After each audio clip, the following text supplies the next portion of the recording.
வைத்து தேசமுயிர் திருத்தொண்ட தொகுமன் படைத்த திருவாளன் வாசமுலர்மென் கடல் வணங்க வந்த பிறப்பை வணங்கும். தூக்கு சீர் திருத்தொண்ட தொகுவிரி வாக்கினால் சொல்ல வல்ல பிரான் எங்கள் வாக்கிய பயனாம் பதிகுன்றைவாள் செக்கிடாரடி சென்னி இருந்தோம். எல்லாம் அண்டை பெருமான் அர்த்தரும் பன்னார் மொழியை திரு நனாவுடையாருடைய திருவடியை வணங்கி அர்த்தரும் பெருங்கருணை நாயகுடனவர் அவனாசி அப்பருடைய திருவடி தாமரைகளை மனமொழிமைகளாலே வணங்கி பெருமக்கள் நாயன்மாருடைய பொன்னார் திருவடி தாமரைகளை மனம் மொழி மைகளாலே வணங்கி உடையாசிரி சிவகவுனியாருடைய திருவடிகளை நில நினைந்து அடியருடைய ஞானஸ்ரீ பெருமையாருடைய திருவடி தாமரைகள் எல்லாம் மனமொழி மைகளாலே வணங்கி எழுந்தடி இருக்கக்கூடிய அடியார் பெருமக்களுடைய திருவடிகளை எல்லாம் வணங்கி அமைகின்றேன். அன்பார்ந்த சிவனை செல்வர்களே, சென்ற வகுப்பிலே பக்தாட்கொண்ட புராணத்தில் நம்பிகள் திருவாரூர் வந்து அணைந்து திருவாரூரிலே பெருமானை வழிபாடு செய்கின்ற பொழுது அங்கு இறைவன் அவருக்கு அருள் செய்யும் பொருட்டாக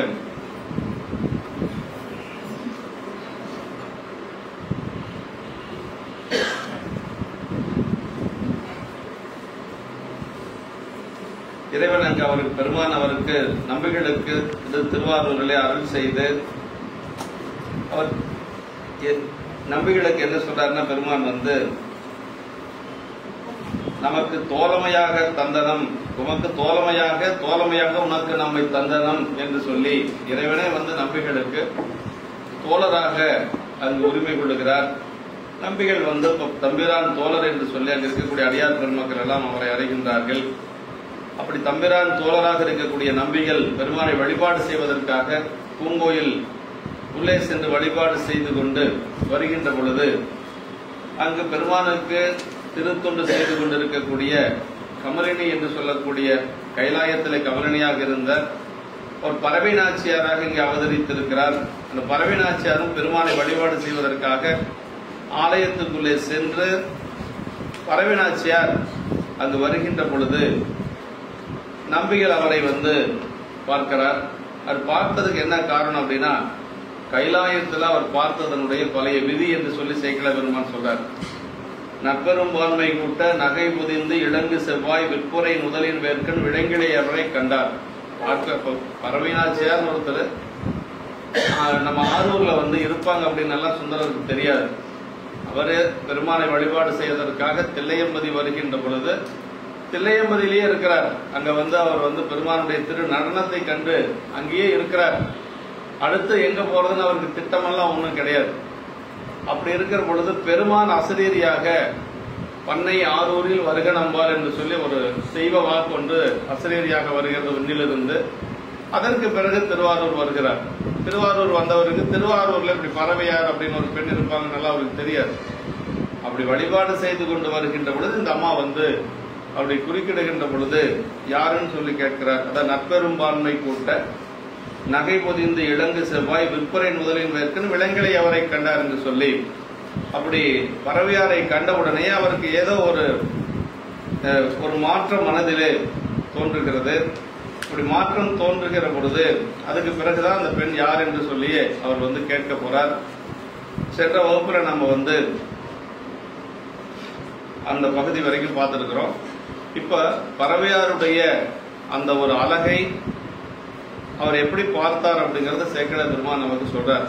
ஒரு பெண் அப்படின்னா அந்த பெண்ணை வந்து எப்படியெல்லாம் வர்ணிக்க முடியும் அப்படின்னா தெய்வ சேக்கிழார் பெருமான் எப்படி வர்ணிச்சிருக்காரு நம்ம பார்க்கணும். இன்னைக்கு வந்து திரைப்படங்கள்ல வந்து நாயகியை வர்ணிக்கக்கூடிய முறை வேறு. அன்றைய காலகட்டத்தில் நமக்கு தெய்வ சேக்கிழார் பெருமான் அதே வந்து ஒரு சம்பவம் அந்த பெண்ணை எப்படி வர்ணிச்சிருக்கிறார் அப்படிங்கறது நம்ம ரொம்ப அதாவது தெய்வ கவிநலம் அப்படிங்கிறது இந்த இடத்துல தான் நம்ம சிந்திக்கணும்.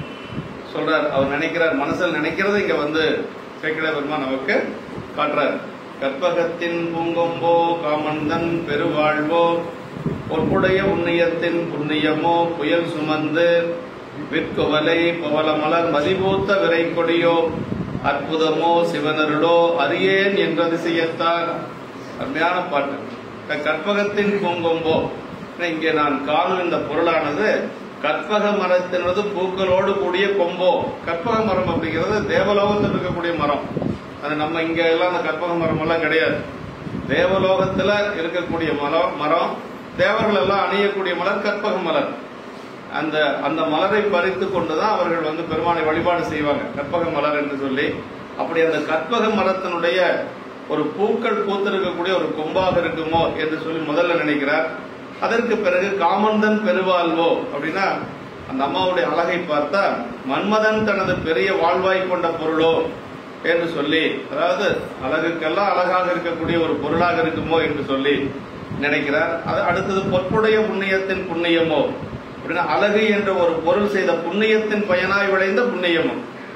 அழகுன்னா அழகு என்று சொல்லக்கூடிய ஒரு பொருளானது நிறைய புண்ணியம் செஞ்சதுனால அழகா இருக்குமோ என்று சொல்லி அப்ப அந்த அழகை அப்படி சொல்றார். பொற்புடைய புண்ணியத்தின் புண்ணியமோ புயல் சுமந்து விற்கவலை பவள மலர் மதிபூத்த விரை கொடியோ என்று சொல்லி, அப்படின்னா புயல் சுமந்துனா மேகத்தை மேலே சுமந்து கொண்டு மதிபூத்த விரை கொடிய வில்லையும் அந்த நீலோட்பவள மலரையும் பவளத்தையும் கோங்கையும் இப்படி அழகு பெற அங்கங்களாக கொண்டு விளங்கும் ஒரு வாசனை கொடியோ என்று சொல்லி, அடுத்தது அற்புதமோ அப்படிங்கிறார். அப்படின்னா மேலே சொல்லி இவைகளில் இன்னது என்றால் இன்னது என்றோ அல்லது இவற்றோடு அடங்காமையில் சொல்லி இவைகளில் இன்னதென்று சொல்ல முடியாத ஒரு அற்புத பொருளோ, இந்த மாதிரி ஒரு பொருள் இது வரைக்கும் அவர் பார்த்தது இல்லை, அதனால அற்புத பொருளாக இருக்குமோ என்று சொல்லி நினைக்கிறார். அதற்கு பிறகு இதுதான் ரொம்ப முக்கியங்க.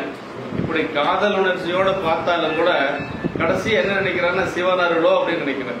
அதுதான் அவங்க சாதாரண உலகியல் இருக்கக்கூடியவங்களுக்கும் இறைவனுடைய திருவருள் வயப்பட்டவர்களுக்கு இருக்கக்கூடிய ஒரு வேறுபாடு. கடைசியா சிவனருளோன்னு சொல்லியாச்சுன்னா அதுக்கு மேல இன்னொன்று சொல்ல முடியாது. இப்ப பல உண்மைகள் சொல்லிட்டு வந்தாது. கற்பகத்தின் பூங்கொம்போ காமந்தன் பெருவாழ்வோ பொற்புடைய புண்ணியத்தின் புண்ணியமோ புயல் சுமந்து விற்குவலை பவளவளர் மதிபூத்த விரை கொடியோ அற்புதமோன்னு சொன்னாரு. அதற்கு பிறகு சிவனருளோன்னாரு. அதுக்கு மேல சிவனருளுக்கு மேல ஒன்றும் கிடையாது. அப்ப எப்படி பார்த்திருக்கிறாருன்னா அம்மாவை இவ்வளவு இந்த மாதிரி ஒரு காதல் உணர்வோட பார்த்தாலும் கூட பெருமானுடைய திருவருளோட வச்சு பார்த்திருக்கிறது அப்படிங்கிறது தான் பெரிய சிறப்பு. அதே மாதிரி நாளைக்கு அடுத்து நம்ம பரவினாச்சியார் எப்படி பார்ப்பாங்க அப்படின்னா முன்னே எதிர் தோன்றும் முருகனோ தன்னேரில் மாறனோ தார்மார்பில் விஞ்சையனோ அப்புறம் என்ன சொல்லுவாங்க மின்னேர் செஞ்சடை எண்ணல் மெய்யருள் பெற்று உடையவனோ அப்படின்னா பெருமானுடைய திருவுருள் பெற்றவனா இருக்கும். முதல்ல என்ன நினைக்கிறாங்கன்னா முருகப்பெருமானா இருக்குமா, அவ்வளவு அழகு சுந்தரர் முருகப்பெருமானா இருக்குமா நினைக்கிறாங்க. அப்படி முருகன் எல்லாம் இந்த மாதிரி எல்லாம் வரமாட்டாரு, அதனால முருகன் இல்லைன்னு முடிவு பண்றாங்க. மன்மதன் இந்த மாதிரி வந்திருப்பானா, மாறணும்னா மன்மதன் தான் இப்படி வந்திருப்பானா அப்படின்னா மன்மதன் எல்லாம் வந்தா என்னுடைய மனசு மாறாது. அம்மாவுக்கு பாருங்க அந்த உரைப்பு. அப்படி மன்மதனே நேரில் நின்னாலும் மனசு மாறாது. அப்ப மனசு மாறுதுன்னா யாரா இருக்குன்னா சிவபெருமானுடைய திருவருள் பெற்ற ஒரு அடியாரா இருப்பான் அப்படின்னு நினைக்கிறேன். அதுக்கு மேல ஓமை போறது மின்னேர் செஞ்சடை எண்ணல் மெய்யருள் பெற்று உடையவனோ என்னே என் மனம் தெரிந்த இவன் யாரோ என அதிசயத்தார் அப்படின்னு சொல்லி முடிப்பார். அப்ப இந்த நேரத்துல கூடங்க எப்படின்னா அந்த சிவன் அருள் அந்த பெருமான் அருள் பெற்றவன் அப்படின்னு அம்மா நினைக்கிறாங்க. இவர் என்ன நினைக்கிறாரு, சிவனுடைய பெருமானுடைய அருளா இருக்குமா அப்படின்னு சொல்லி முடிக்கிறாரு. அருமையான ஒரு பாடல். இப்படி இந்த கற்பகத்தின் பூங்கொம்பு விளக்க உரையில தெய்வ பூக்களின் மனத்துடன் இப்பொருள் விளங்குதலின் கற்பகத்தினது இனிய பூங்கொம்புதானோ என்று சொல்லி சொல்றாரு. இனி இக்காட்சி தெய்வத்தன்மை வாய்ந்ததை அன்றி மண்ணுலகிலே காணக்கூடியது அன்று. இந்த மாதிரி ஒரு காட்சி மண்ணுலகத்துல பார்க்க முடியாது. ஏன்னா இந்த மாதிரி ஒரு அழகு இது மண்ணுலகத்தில் இருக்கக்கூடிய அழகு இல்ல என்று சொல்லி நம்பிகள் முடிவு பண்றாரு. அதனால கற்பகத்தின் பூங்கொம்போ காமன் பெருவாழ்வன காமன் தான் பெருவாழ்வு அடைவதற்கு காரணமாக கொண்டுள்ளதும் பொருளோ காமன் இளம் பருவம் கற்கும் தனி இளம் தனு இவரெடுத்து பெற்றானாலும் அதனையன்றி அவன் ஆணை நடத்துதல் அமையாதாரனும் அது பெருவாழ்வு என்று சொல்லி அப்படி காமன் தன் பெருவாழ்வோ அப்படின்னு சொல்லி மன்மதன் நினைக்கிறாங்க. அதற்கு பிறகு பொற்புடைய புண்ணியத்தின் புண்ணியமோ அப்படின்னார். அப்படின்னா அழகிய புண்ணியங்களில் விளைந்த பெரும் புண்ணியத்தின் விளைவோ என்று சொல்லி புண்ணியங்களால விளைந்த ஒரு பெரிய புண்ணியத்தினுடைய விளைவா இருக்குமோ என்று சொல்லி அந்த அழகை பார்த்து அல்லது அழகு என்றது ஒரு பொருள் செய்த புண்ணியத்தின் பயன் பலவாகவும் அவற்றுள்ளே சிறந்த புண்ணிய பயனோ அப்படின்னு சொல்றார். அதாவது என்னன்னா, இதே தடுத்தாட்கொண்ட புராணத்துல நமக்கு ஆரம்பத்துல சாமி தடுத்தாட்கொள்வதற்காக வருவார். அப்படி வருகின்ற பொழுது சாமியை சேக்கிழ பெருமான் எப்படி சொல்றாருன்னா, வயதான கோலத்துல வர்றாரு. அவர் ரொம்ப தள்ளாடி தள்ளாடி வர்றாரு, ரொம்ப வயதான கோலத்துல. ஆனா அந்த வயதான தோற்றம் எப்படி இருக்குதுன்னா, அழகுக்கு வயதான எப்படி இருக்குமோ அது மாதிரி இருந்துதான். சேக்கிழ பெருமான் சொல்றார், மொய்த்து வளர் பேரழகு மூத்த வடிவேயோ அத்தகைய மூப்பெண்ணும் அதன் படிவேயோ என்று சொல்லி, அதாவது வயசுக்கு அழகுக்கு வயசானா எப்படி இருக்கும், அந்த மாதிரி ஒரு வடிவத்துல சாமி வந்தாராம்.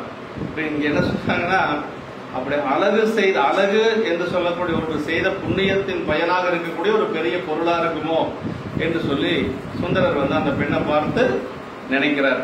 புயல் சுமந்து வில்குவலை பவளமரம் மதிபூத்த விரை கொடியோன்னா, மேகத்தை தலையில் சுமந்து கொண்டு வில்லையும் குவலை மலரையும் பவளத்தையும் கோங்கையும் சந்திரனையும் போன்றவர்களை தனது பூக்களாக கொண்டு பூத்தது ஒரு வாசனை கொடியோ, இப்படி மலர்கள் எல்லாம் பூத்து இருக்கக்கூடிய ஒரு வாசனை கொடியா இருக்குமோ என்று சொல்லி அந்த அம்மாவுடைய அந்த நிலையை பார்த்து சொல்றார்.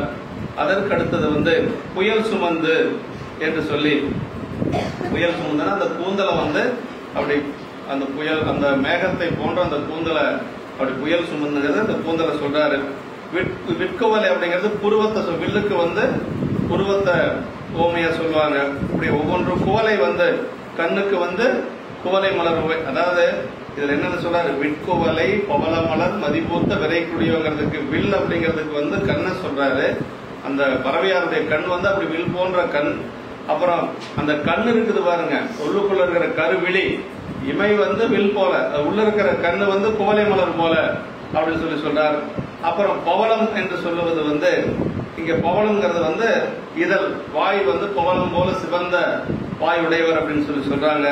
அதே மாதிரி மதி என்று சொல்லுவது சந்திரன், அந்த நெற்றி எப்படி இருக்குன்னா சந்திரனை போல இருக்கு அப்படின்னு சொல்லி சொல்றாரு. பிறை சந்திரனை போல நெற்றி என்று சொல்லி சொல்றாரு. இது நம்முடைய திருக்கோவையார்ல அந்த ஒரு பெண்ணை வர்ணிக்கிறது பாரு, அந்த மாதிரி ஒரு பாட்டு இருக்கு. திருவலர் தாமரை சீர்வலர் காவிகள் ஈசர் தில்லை குருவலர் பூங்குமிழ் கோங்குபையும் காந்தல் கொண்டு ஒங்கு தெய்வ மறுவலர் மாலையோர் வள்ளியின் கொள்கை என்று சொல்லி திருக்கோவையார்ல பேராசிரியருடைய அந்த உரையில இதுல சொல்ற திருவலர் தாமரை சீர்வலர் காவிகள் என்று சொல்ற அந்த பாடலை இப்படி அந்த பெண்களுடைய முகத்துக்கு தாமரை மலர சொல்லுவாங்க.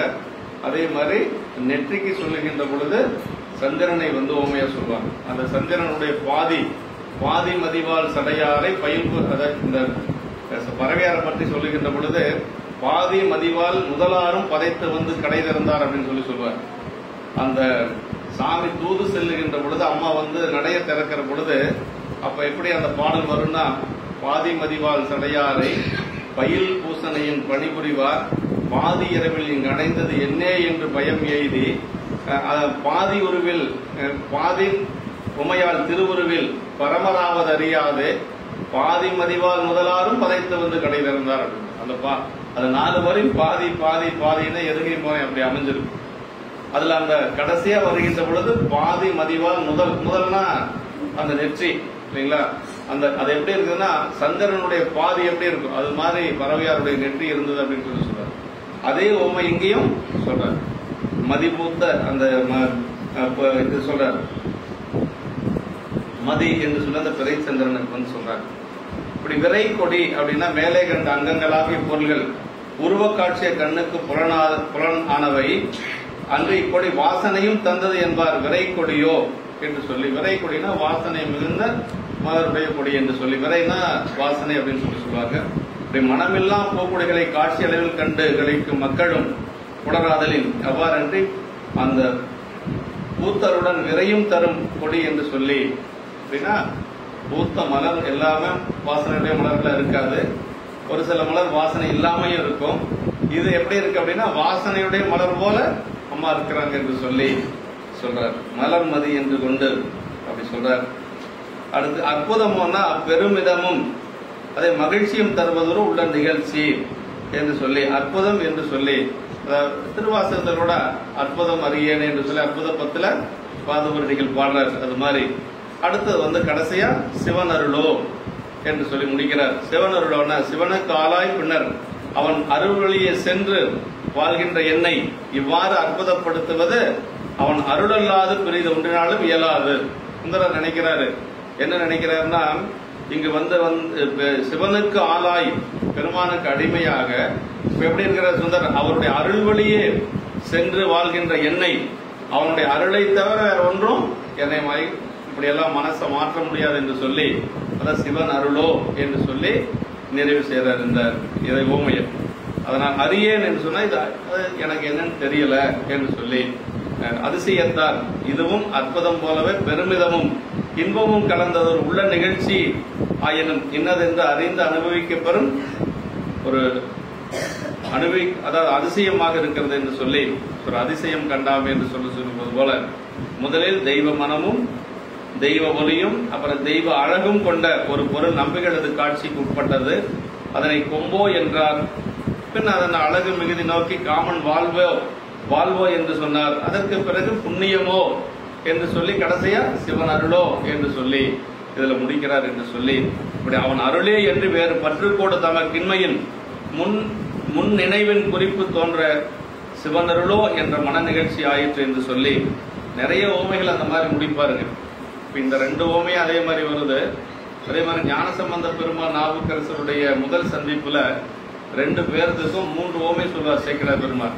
அது ஓமை எப்படி இருக்கணும்னா, ஒரு 3 ஓமை சொல்றாங்கன்னா முதல்ல சொன்ன ஓமையை விட 2வது சொன்ன ஓமை உயர்வா இருக்கணும். 2வது சொன்னதை விட 3வது சொன்னது ஓமையா இருக்கும். நாவுக்கரசு பெருமானுக்கு ஞானசம்பந்த பெருமானுக்கும் முதல் ஓமை என்ன சொல்வார்னா சேக்கிழார் பெருமான், அதாவது உலகத்தில் இருக்கக்கூடிய அருள் எல்லாம் ஒன்று சேர்ந்தா எப்படி இருக்குன்னா ஞானசம்பந்த பெருமானை போல இருக்கணும். உலகத்தில் இருக்கிற அன்பெல்லாம் ஒன்று சேர்ந்தா எப்படி இருக்குன்னா நாவுக்கரசு பெருமானை போல இருக்கணும். இப்போ அன்புக்கு அருளுக்கு ஓமை சொல்லியாச்சு. அப்புறம் என்ன சொல்றாரு 2வது ஓமை, சைவ சமயத்துக்கு ஒரு உருவம் சமைச்சோன்னு வச்சுக்கங்களேன், அந்த உருவத்துல வந்து ரொம்ப ரொம்ப முக்கியமானது நமக்கு கண்ணு தானே. கண்ணு இல்லைன்னா ஒண்ணுமே இல்லை. அதனால சைவ சமயத்தினோட 2 கண்ணா சொல்லுவார் 2 பேர்த்தையும்.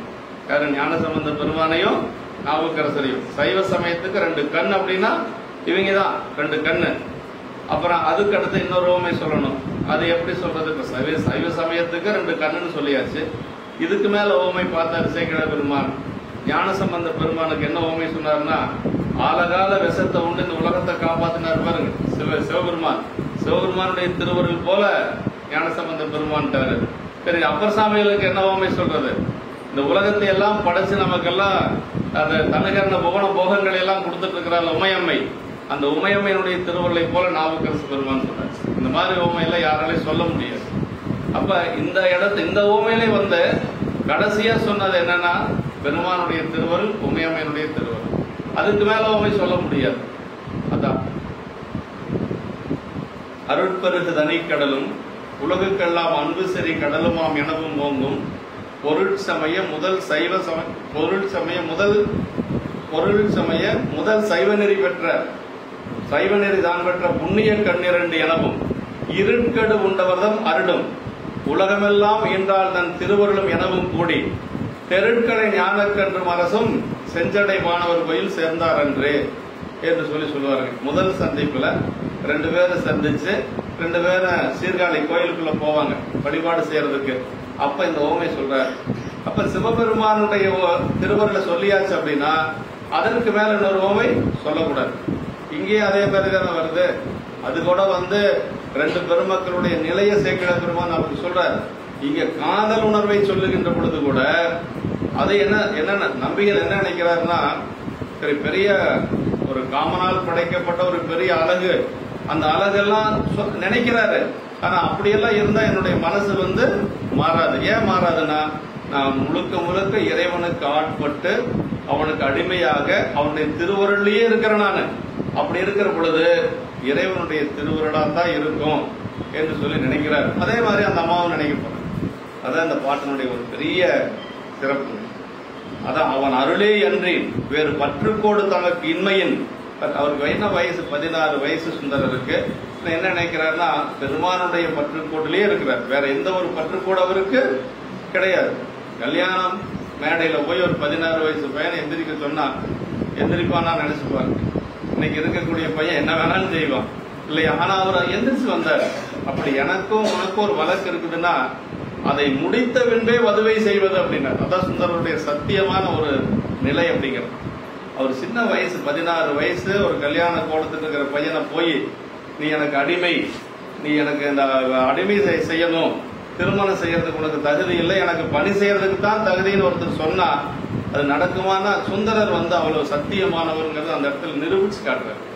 16 வயசுதான். ஆனா சொல்றாரு அப்படி ஒன்று இருந்ததுன்னு சொன்னா அந்த வழக்கை முடித்து அதற்கு பிறகே நான் வதுவை செய்வேன் என்று சொல்லி அப்பவே எந்திரிக்கிறார். நல்ல கொஞ்சம் வாக்குவாதம் பண்றார். ஆனாலும் கூட கடைசியா அப்படி ஒத்துக்கிறார். அதான் சுந்தரர்கிட்ட இருக்கக்கூடிய ஒரு பெரிய சிறப்பு. அப்படி சிவனருளோ என்று முன்னர் திருப்பாட்டில் உள்ள மெய்த்தன்மை முன்னை உண்மையும் தோன்ற உயிப்பார் என்று சொல்லி சொல்றார். அடுத்த திருப்பாட்டில் ஓவிய நான்முகன் எழுத ஒண்ணாமை உள்ளத்தால் மேவியதன் வருத்த முறை விதித்ததொரு மணி விளக்கோ மூவுலகின் பயனாகி முன் நின்றதென நினைந்து நாவலர் காவலர் நின்றார் நடு நின்றார் படைமதனார். 2 பேருக்குள்ள மன்மதன் நின்றானா. இந்த இடத்துல கொஞ்சம் உலகையில் இது சொல்வார். இப்ப சுந்தரருக்கு அந்த மனசு அப்படி வந்ததுனால இப்ப அந்த நினைவுல அந்த அம்மாவை பார்த்ததுனால ஒரு மனசுடைய ஒரு மாற்றம். இப்ப நடு நின்றார் படைமதனார்னா மன்மதன் இப்ப நடுவில் நின்றிருக்கார் அப்படின்னு சொன்னார். ஓவியம் நான்முகன் எழுத ஒண்ணாமை அப்படின்னா பிரம்மதேவன் இவ்வகையான ஒரு சித்திர படத்தை எழுத முடியாமையினாலே பொருந்திய தனது வருத்தம் நிறைவு கொள்ளுமாறு உள்ளத்தால் படைத்ததொரு அழகிய விளக்கமோ. அது பிரம்மன் இதுவரைக்கும் அவன் இந்த மாதிரி ஒரு சித்திரத்தை படைக்க முடியல. அப்படி பிரம்மன் படைக்க முடியாத இதை உள்ளத்துல அவன் எழுதி வச்சிருந்தானா அந்த மாதிரி ஒரு ஓவியமா இருக்குமா என்று சொல்லி சேக்கிழ பெருமான் சொல்றார். பிரம்மன் உலகத்தில் இருக்கிற அழகையெல்லாம் ஒன்று சேர்த்து ஒரு பெண்ணை படைச்சான். அந்த பெண்ணுடைய பேரு திலோத்தமைன்னு பேருங்க. உலகத்தில் இருக்கிற எல்லா அழகையும் ஒன்று சேர்த்து படைத்த பெண்ணு பேரு திலோத்தமை.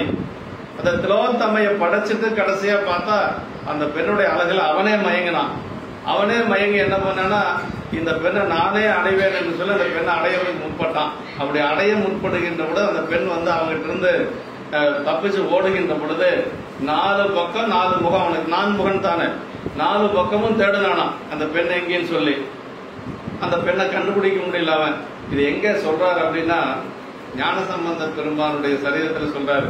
பூம்பாவை உயிர்ப்பித்த பொழுது பூம்பாவை 60 இந்திய பூம்பாவைய மட்டிட்ட புண்ணியங்கானல் மடமையிலே அந்த பதிகம் சொல்லி பாடி அந்த பெண் அதுல மந்திரம் என்னன்னா அந்த பதிகத்துல போதியோ பூம்பாவான்னு சொல்றாரு பாருங்க.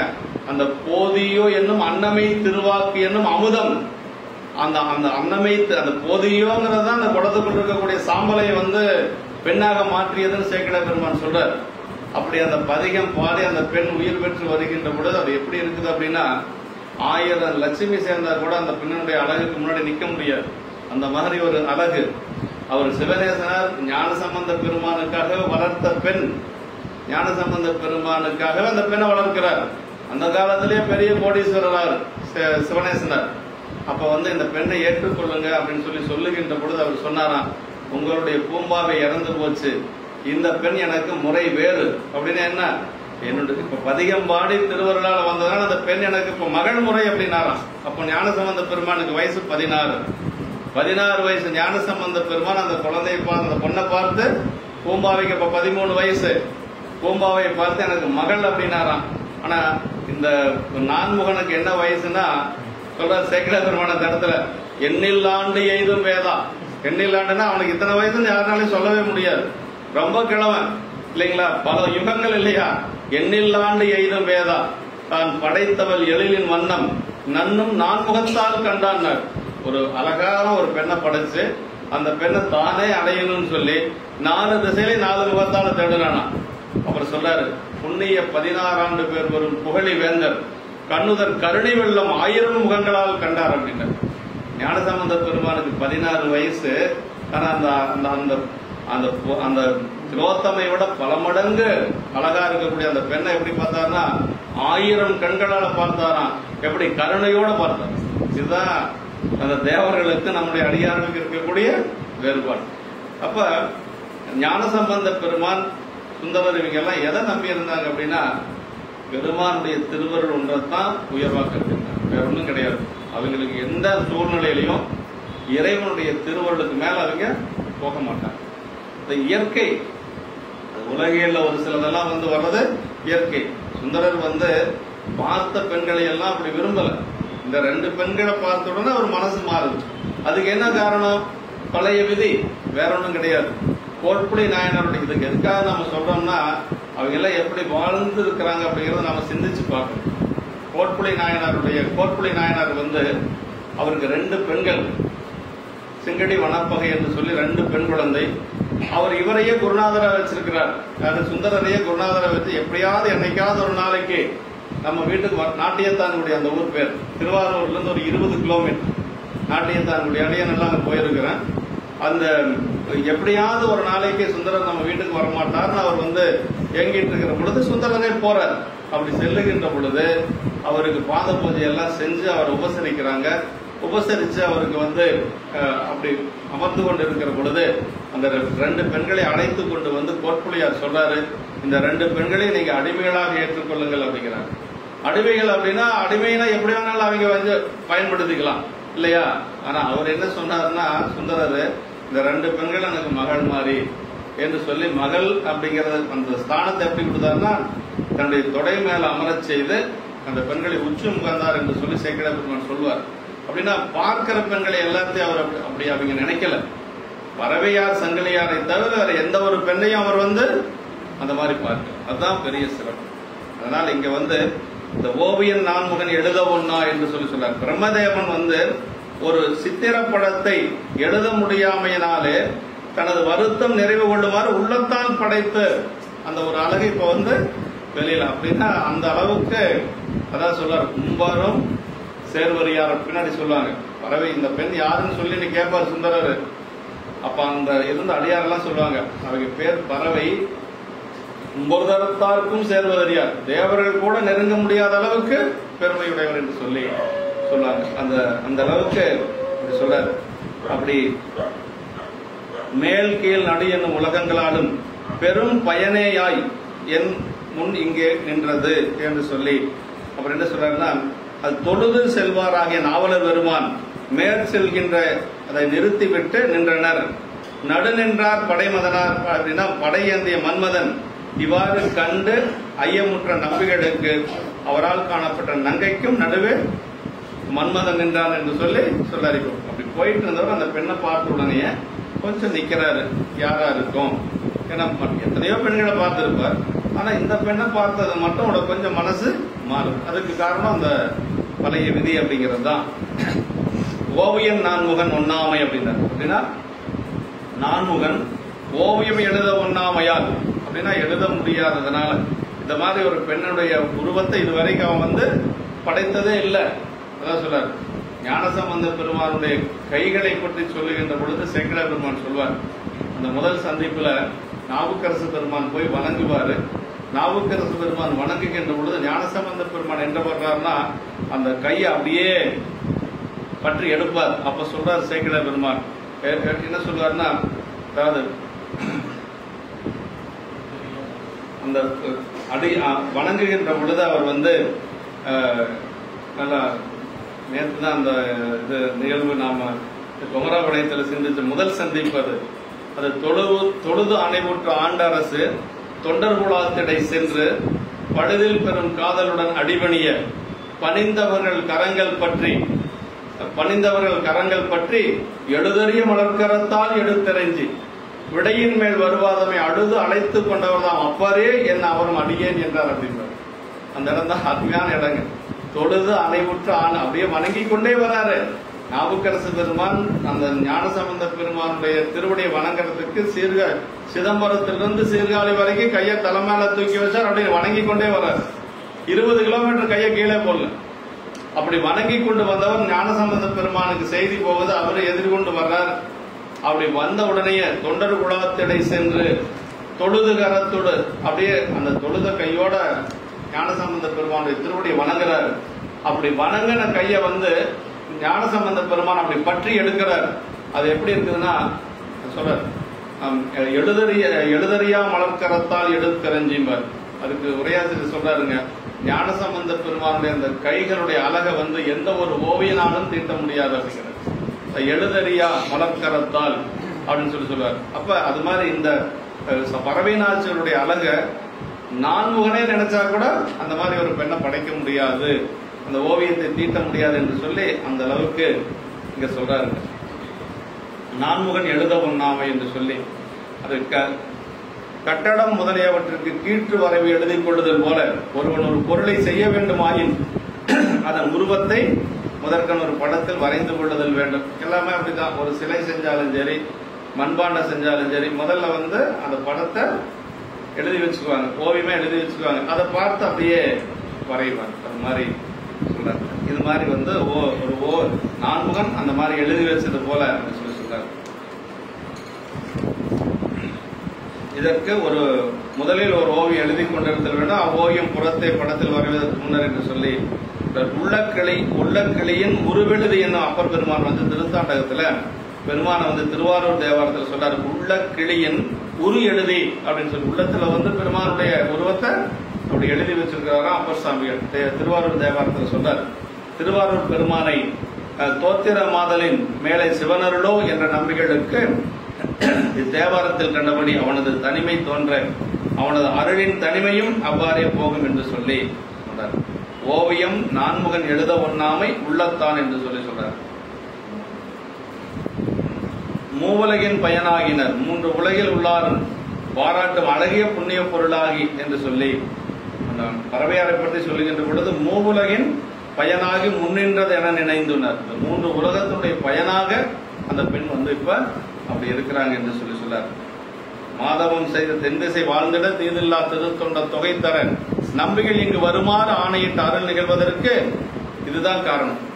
நம்ம பறவை நாச்சியார் தான் காரணம். பறவை நாச்சியார் இங்க இருக்கிறதுனாலதான் நம்பிகள் இப்ப இங்க வர்றார். ஏன்னா பறவை நாச்சியாரை திருமணம் செய்யணும், அதே மாதிரி திருத்தொண்ட தொகை நமக்கு கொடுக்கணும்.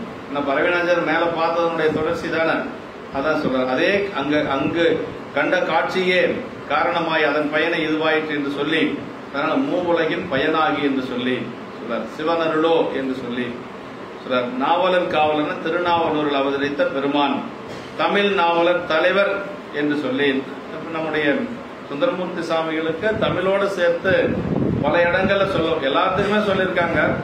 நாவுக்கரசு பெருமானுக்கு தமிழ் ஆழி அப்படின்னு சொல்லி சொல்லுவாரு, தமிழ் ஆழியார். அதே மாதிரி ஞானசம்பந்த பெருமான சொல்லுகின்ற பொழுது தமிழ் ஆகரர் அப்படின்னு சொல்லி சொல்லுவாங்க. இதே சுந்தரரை சொல்லுகின்ற பொழுது தமிழ் நாதன் அப்படின்னு சொல்லி சொல்லுவாங்க. எங்க சொல்றாருன்னா திருவதியில சொல்றாரு தமிழ்நாதன். தமிழ்நாதன தமிழுக்கு தலைவன் என்று சொல்லி பொருள். தமிழ்நாதன் வேற யாரையுமே சேக்கல பெருமான் சொல்லல, இவர் மட்டும்தான் தமிழ்நாதன் சொல்றாரு. சுந்தரருக்கு அந்த தமிழ்நாதன் சொல்லி சொல்றாரு. நடு நின்றார் படைமதனார் அப்படின்னார். மலரம்பும் கரும்பு வில்லும் பிறவும் படையாக கொண்டு உலகம் முழுவதும் எல்லா உயிரிழத்தும் ஆணை செலுத்தும் மதனார் இங்கு கண்ட நம்பிக்கும் காணப்பட்ட நங்கைக்கும் நடுவே நின்றார் ஆகினார். ஏன்னா மன்மதனுடைய எல்லாத்தையும் ஆட்டி படைக்கக்கூடியவன் இல்லையா, இந்த இடத்துல வந்து அவங்கள வழிப்படுத்தினான்னு சொல்ல முடியல, ரெண்டு பேர்த்துக்கு இடையில நின்றுட்டு இருக்கிறான். அப்போ அவ்வளவுதான். மற்றபடி வந்து அதுக்கு உலகியல்ல வந்து மன்மதன் நினைச்சா யார வேணாலும் என்ன வேணாலும் செய்ய முடியும். ஆனா இங்க அப்படி எல்லாம் முடியாது. ஏன்னா பெருமானுடைய திருவருள் வியாபகத்தில் இருக்கிறாங்க ரெண்டு பேருமே. சுந்தரரும் அதே மாதிரிதான், பறவையாரும் அதே மாதிரிதான். அதனால வந்து நடு நின்றார் அப்படின்னு சொல்லி சொல்றாரு. இந்த திருப்பாட்டில் நான்முகன் ஓவியம் எழுத ஒண்ணாமை என்றது பிரம்மன் ஒரு கால் பெண் சிருட்டி தொழில் கைவராத போது இறைவனையும் இறைவி வழிபட்டு அது கைவர பெற்றான் என்று காஞ்சி புராணத்துல வந்து சொல்வது போல சொல்றாரு. அதே மாதிரி அடுத்த திருப்பாட்டு தந்தரளவனை தோடும் தகைத்தோடும் கடைவிரலும் கெண்ணையிடும் கண்வியப்ப கிளரொளிப்பூன் உறவோனை அண்டர்பிரான் திருவருளால் அயல் அறியா மனம் விரும்ப பண்டை விதி கடையோட்ட பறவையாரும் கண்டார். இப்ப சுந்தரர் பார்த்தாரு, அதே மாதிரி பறவை நாச்சியாரும் சுந்தரர் பார்த்திருக்காரு. சுந்தரர் வந்து பறவையார் பார்த்த பொழுது என்ன சொன்னாரு? நற்பெரும் பான்மை கூட்ட நகை ஒளிந்து இலங்கு செவ்வாய் விற்குலை முதலின் வேர்க்கன் விலங்கிலை அவரை கண்டார் அப்படின்னாரு. நற்பெரும் பான்மைங்கிறது என்ன? பழைய விதிதான். அதுவும் நற்பெரும் பான்மைனா பழைய விதி. நமக்கு பழைய என்ன விதி செஞ்ச என்ன விதியோ தெரியல, இப்படி எல்லாம் நடக்குதுன்னு சொல்லி சொல்றோம் இல்லையா? எல்லாத்துக்குமே விதி அப்படிங்கிறது இருக்கு. இப்ப பறவை நாச்சியாருக்கு அதே மாதிரி பறவை நாச்சியார் சுந்தரர் பார்க்கிறாங்க. அதுக்கு என்ன காரணம் சொல்றாரு பாருங்க. அதான் அண்டர்பிரான் திருவருளால், அந்த அம்மா பத்தி சொல்றாரு பாருங்க. அண்டர்பிரான் திருவருளால் அயலறியா மன விரும்ப. அதாவது பறவை நாச்சியாருக்கு திருவாரூர்ல இருக்கிற ஒரே சொந்தம் யாருன்னா ஆரூர் பெருமான் மட்டும்தான். அந்த அம்மாவுக்கு அப்பா கிடையாது, அம்மா கிடையாது. அப்படியெல்லாம் இருக்கிற மாதிரி புராணத்துல இல்ல.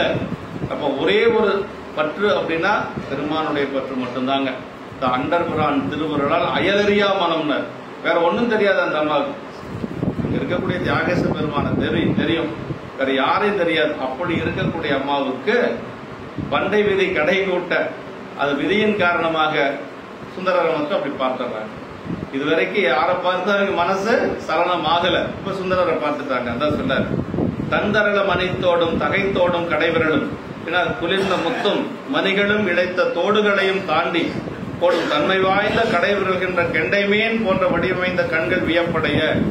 அம்மாவுடைய கண்கள் எப்படி சொல்ல, கெண்டை மீன் நல்ல நீண்ட கண்கள், அப்படி அந்த கெண்டை மீன் போன்ற கண்கள் வந்து வியப்படையும் பொருட்டாக சிலர் கிளறொளி பூன் உறவோனை அப்படின்னா எழுந்து வீசும் ஒளிமணிகள் அணிந்த நம்பிகளை.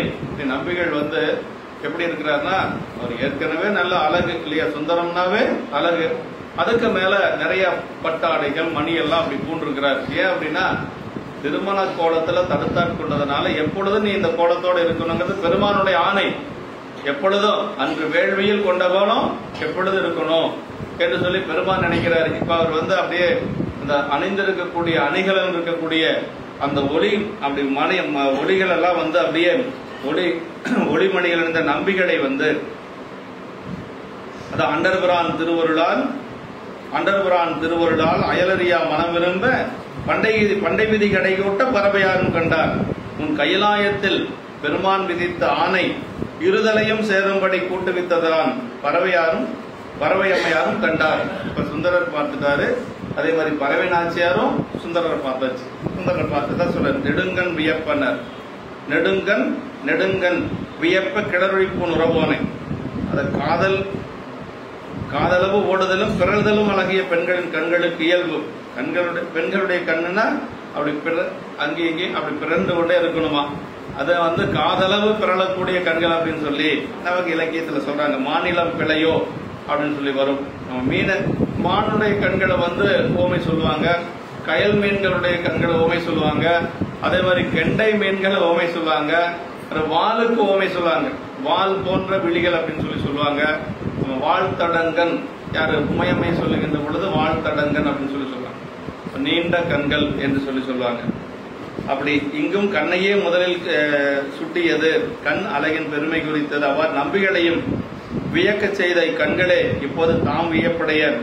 நம்பிகள் பார்த்து வியப்படைந்த கண்கள் இப்ப நம்பிகளை பார்த்து இப்ப பறவையார் வியப்படைகிறாங்க. இது நம்பிகளினுடைய அழகினை பெருட்டியபடியாம் என்று சொல்லி சுந்தரரும் அதே மாதிரி அவ்வளவு அழகா இருக்கிறார். கடைவிரலும் கெண்டை அப்படின்னு சொல்லி சொன்னார். நீர் விளிம்புகளின் மேல் பிறழ்தல் கெண்டை இயல்பு. இதுவரை கட்டுப்பட்டு எல்லையில் கண்ட காட்சிகளின் வரம்பிலிருந்து வெளிப்பட்டு வேறு வகை காட்சி கண்டதை கடைவிரலும் என்று சொல்லி. ஏன்னா இதுவரைக்கும் அந்த மாதிரி பறவை நாச்சியார் எந்த ஒரு காட்சியும் பார்க்கல, உலகியல் காட்சிகள் எதையும் பார்க்கல. இப்ப மட்டும்தான் பார்த்திருக்கிறாங்க. நெடுங்கன் இங்கு கூறும் கண்டார் என்ற காட்சிக்கு கருவி கண்ணே யாதலின் அதனை நெடுங்கன் என்று சொல்லி நீள் நெடுங்கன் என்று சொல்லி சொல்றார். நீள் நெடுங்கண்ணின்னு கவுந்தப்பாடியில் இருக்கிற அம்பாள் பேருங்க. நீள் நெடுங்கண்ணி விசாலாட்சி அப்படிங்கறத நம்ம சென்னிப்பையா தான் தமிழ் படுத்தி நீள் நெடுங்கண்ணி. விஸ்வநாதர் அப்படிங்கறத அண்டமுழுதுடையார் அப்படின்னு சொல்லி பெயர் மாத்தினார். எல்லா சாமிக்குமே தமிழ் பெயர் அவர் சொல்வார். சென்னிப்பையாட போய் இந்த சாமிக்கு வந்து வடமொழி பேர் சொன்னோம்னா அதுக்கு தமிழ் பேர் உடனே சொல்லிடுவார். டிக்ஷனரி எல்லாம் பார்த்து சொல்லணுங்கிற அவசியம், அவரே ஒரு பெரிய டிக்ஷனரி தான். எதை கேட்டாலும் அப்பவே சொல்றாரு. அதுதான் ஐயா இருக்கக்கூடிய ஒரு பெரிய சிறப்பு. சாமியினுடைய பேர் வந்து முதல்ல விசாலாட்சி விஸ்வநாதர். தமிழ் முறைப்படி குடமுழுக்கு செய்யற பொழுது என்ன பண்ணாருன்னா நீள் நெடுங்கண்ணியுடனவர் அண்டமுழுதுடையார் அப்படின்னு பேர் வச்சார். அது மாதிரி இந்த நீள் நெடுங்கண்ணிங்கிறது இங்க கூட வருது பாருங்க. நெடுங்கண்ணி அப்படின்னு சொல்லி நெடுங்கன் நீள் நெடுங்கன் என்று சொல்லி சொன்னார். கிளறொழிப்பூன் உறவோனை. உறவோன்னா அறிவுடையவன் அர்த்தங்க. உறவோன்னா அறிவுடையவர். சுந்தரர் வந்து ரொம்ப அறிவுடையவர், பெரிய ஜீனியஸ் அவர், நம்ம நிறைய படித்தவர். உறழ்ந்த கல்வியுடையான ஒருவன் வேண்டுமெனம் இருந்து சிவபிரகாஷ் சுவாமிகள் 4 மணி மாலையில சொல்றார், அறிந்து செல்வமுடையானாம் அழகைப்பதியை தோழமை கொண்டு உறழ்ந்த கல்வியுடையான ஒருவன் வேண்டுமெனம் இருந்து துறந்த முனிவர்களும் பறவை துணைவான் என்னை தோழமை கொண்டான். எப்படிப்பட்ட சிறந்த அறிவு உடைவாய்த்துகளும் நுதல்கண் பெருமான் அப்படின்னா, சிவபெருமானுக்கு ஏற்கனவே நல்ல செல்வத்தில் இருக்கக்கூடிய குபேரன் தோழனா இருக்கிறான். அழகாபுரியில குபேரன் வந்து சிவபெருமானுடைய தோழர். சரி, நல்ல மெத்த படித்த ஒரு அறிவாளி தோழனா வேணும்னு சாமி நினைச்சாராம். அதுக்காக சாமி காத்துட்டு இருந்தாராம். சுந்தரர் வந்த உடனே பிடிச்சிட்டாராம். அதான் அங்க சிவபிரகாஷ் சுவாமிகள் சொல்றார், கற்பனை களஞ்சியம். அறிந்து செல்வமுடையானாம் அழகைப்பதியை தோழமை கொண்டு, ஏற்கனவே தோழர் ஆயிட்டாரு அது குபேரன். அப்புறம் பார்த்தாரு, உறழ்ந்த கல்வியுடையானும் ஒருவன் வேண்டுமென இருந்து, அதுக்காக சாமி காத்துட்டு இருக்கிறார் பாருங்க. இருந்து அப்படின்னா சுந்தரருடைய வருகைக்காக சிவபெருமானே காத்துட்டு இருந்திருக்கார். அதுதான் பெரிய சிறப்பு. உறழ்ந்த கல்வியுடையானும் ஒருவன் வேண்டுமென இருந்து துறந்த முனிவர்களும் பறவை துணைவா இடை தோழமை கொண்ட. எப்படிப்பட்டவர் தெரியுமா? துறந்த முனிவர்கள் எல்லாம் தொழக்கூடிய பெருமையுடையவர் சுந்தரர். திருமலை சிறப்புல நாம பார்த்தோம் இல்லையா? கோமண்ய முனிவர் எவ்வளவு பெரிய முனிவர், எல்லாம் துறந்தவர், பெருமானை தவிர யாரையும் வணங்காத ஒரு சிறப்புடையவர். அவரே எழுந்து நின்று வணங்குறார் அப்படின்னா, அதான் சொல்றாங்க இல்லைங்களா, சம்புவின் அடித்தாமரை போதலால் எம்பிரான் இறைஞ்சாய் அப்படின்னு சொல்லி மாணவர்கள் எல்லாம் கேட்கிறாங்க. அதுக்கு அவர் என்ன சொன்னாருங்க, தம்பிரானை தன் உள்ளம் தலையவன் நம்பி யாருவரன் நாம் தரும் தன்மையன் அப்படின்னார். அதாவது ஒரு 2 கல்யாணம் பண்ணி அந்த 2 பெண்களோடு இல்லற நடத்தி மேல போயிட்டு இருக்கிறார் சுந்தரர். அவர் யாரு வணங்குறார்? ஒளி வடிவத்தில் இருக்கிறார். இப்ப அவர் யாரு வணங்கினாங்க? எல்லாம் துறந்த முனிவர் வணங்குறார். அதான் பெரிய புராணம். நமக்கு பெரிய புராணம் அப்படிங்கறது இல்லறத்தில் இருந்தபடியே நம்ம வந்து செய்யக்கூடிய அறங்கள் தான் பெரிய புராணம். அதுக்காக வீட்டை எல்லாம் விட்டு போட்டு எங்கேயும் ஓடணுங்கிற அவசியமே இல்லை. அதான் சுந்தரரை வச்சு நமக்கு அந்த பாடத்தை சொல்றாரு சேக்கிழ பெருமான். அதான் சிவபிரகாஷ் சுவாமிகள். அதான் உறவோன் அப்படின்னா ரொம்ப அறிவுடையவன் அர்த்தம். உறழ்ந்த கல்வியுடையான ஒருவன் வேண்டுமென இருந்து அப்படின்னு சொல்லி சொன்னார். அவருக்காக சாமி காத்துட்டு இருக்கிறாரு. இருந்து அப்படின்னா என்னன்னா, சுந்தரருக்காக அத்தனை வருஷம் சாமி காத்துட்டு இருந்தாங்க. இந்த மண்ணுலகத்துல ஒரு நல்ல அறிவுடையவன் அவருக்கு பாருங்க, அது வரைக்கும் ஆளே கிடைக்கல. அதனாலதான் சுந்தரரை வச்சு திருத்தொண்டத்தொகை பாட வச்சார். அப்படி கிளறொளி பூன் உறவோனை அப்படின்னார். உறவோன்னா அறிவுடையவன் அர்த்தம்.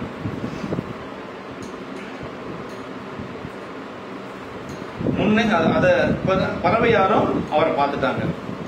அறிவின் வலியராயனும் பறவையார் திறந்து மெலிந்தமை சிவனல் பிரேரணையாம் என்று சொல்லி, சில உரம்னா அறிவு என்று சொல்லி பரிமேலழகர் வந்து உரத்தின் வலம் பெருக்கி என்று சொல்லி பரிமேலழகரும் வந்து உரன் எனும் தோட்டியான் அப்படிங்கிற திருக்குறளுக்கு உரன் அப்படின்னா அறிவுடையான், அறிவு அப்படின்னு சொல்லி பொருள் சொல்லியிருக்காரு.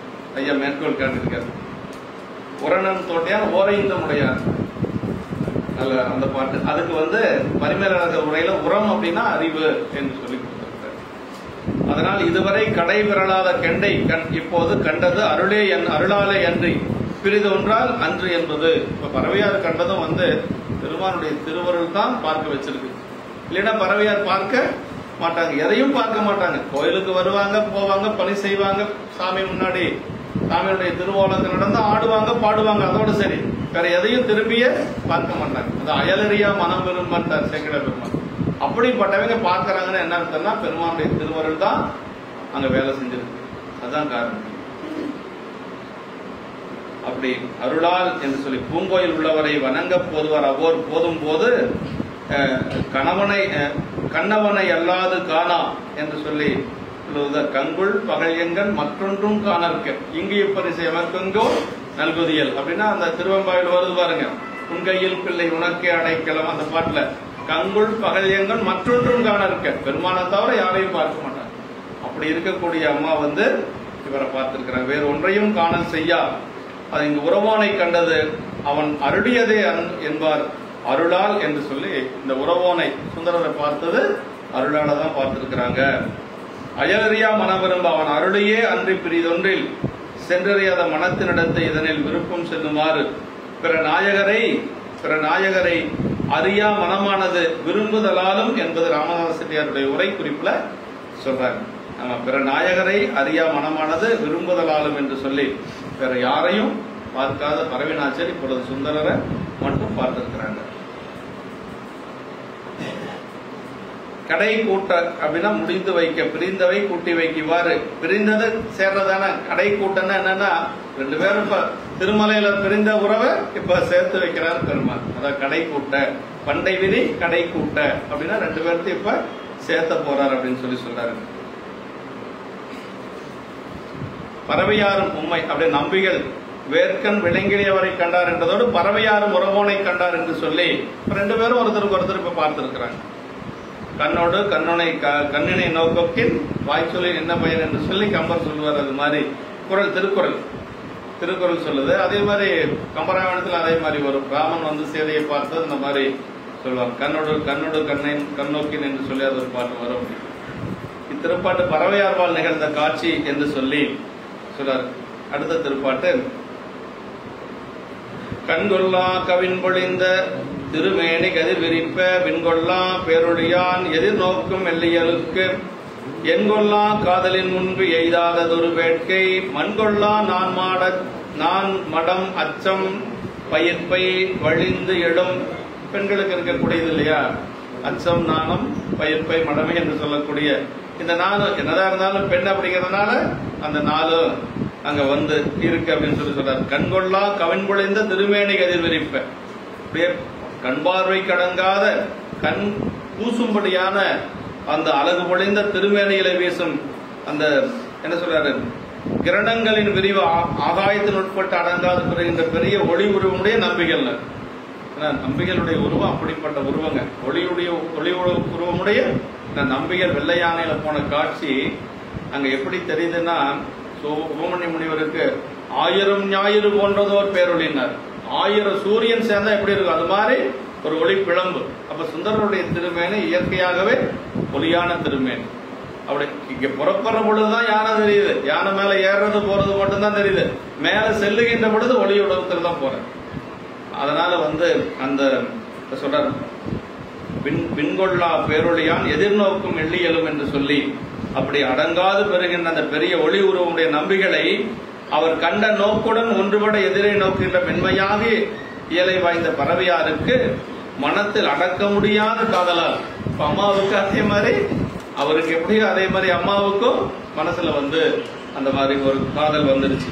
இதற்கு முன் இவ்வுலகில் அனுபவத்தில் வாராத ஒரு புதிய விருப்பமானது இந்த உலகத்து உள்ளார் எவரும் இதுவரை காப்பாற்றிக் கொள்ளாத அளவிலே தாம் கை கொண்டு ஒழுகிய, அதாவது யாரும் அந்த மாதிரி இந்த பெண்மையை காப்பாற்ற முடியாத அளவுக்கு காப்பாற்றி கொண்டு வந்த பறவை நாச்சியாருக்கு இப்ப அதையெல்லாம் மீறி ஒரு ஆசை மனசுல வருது அப்படின்னு சொல்றார்.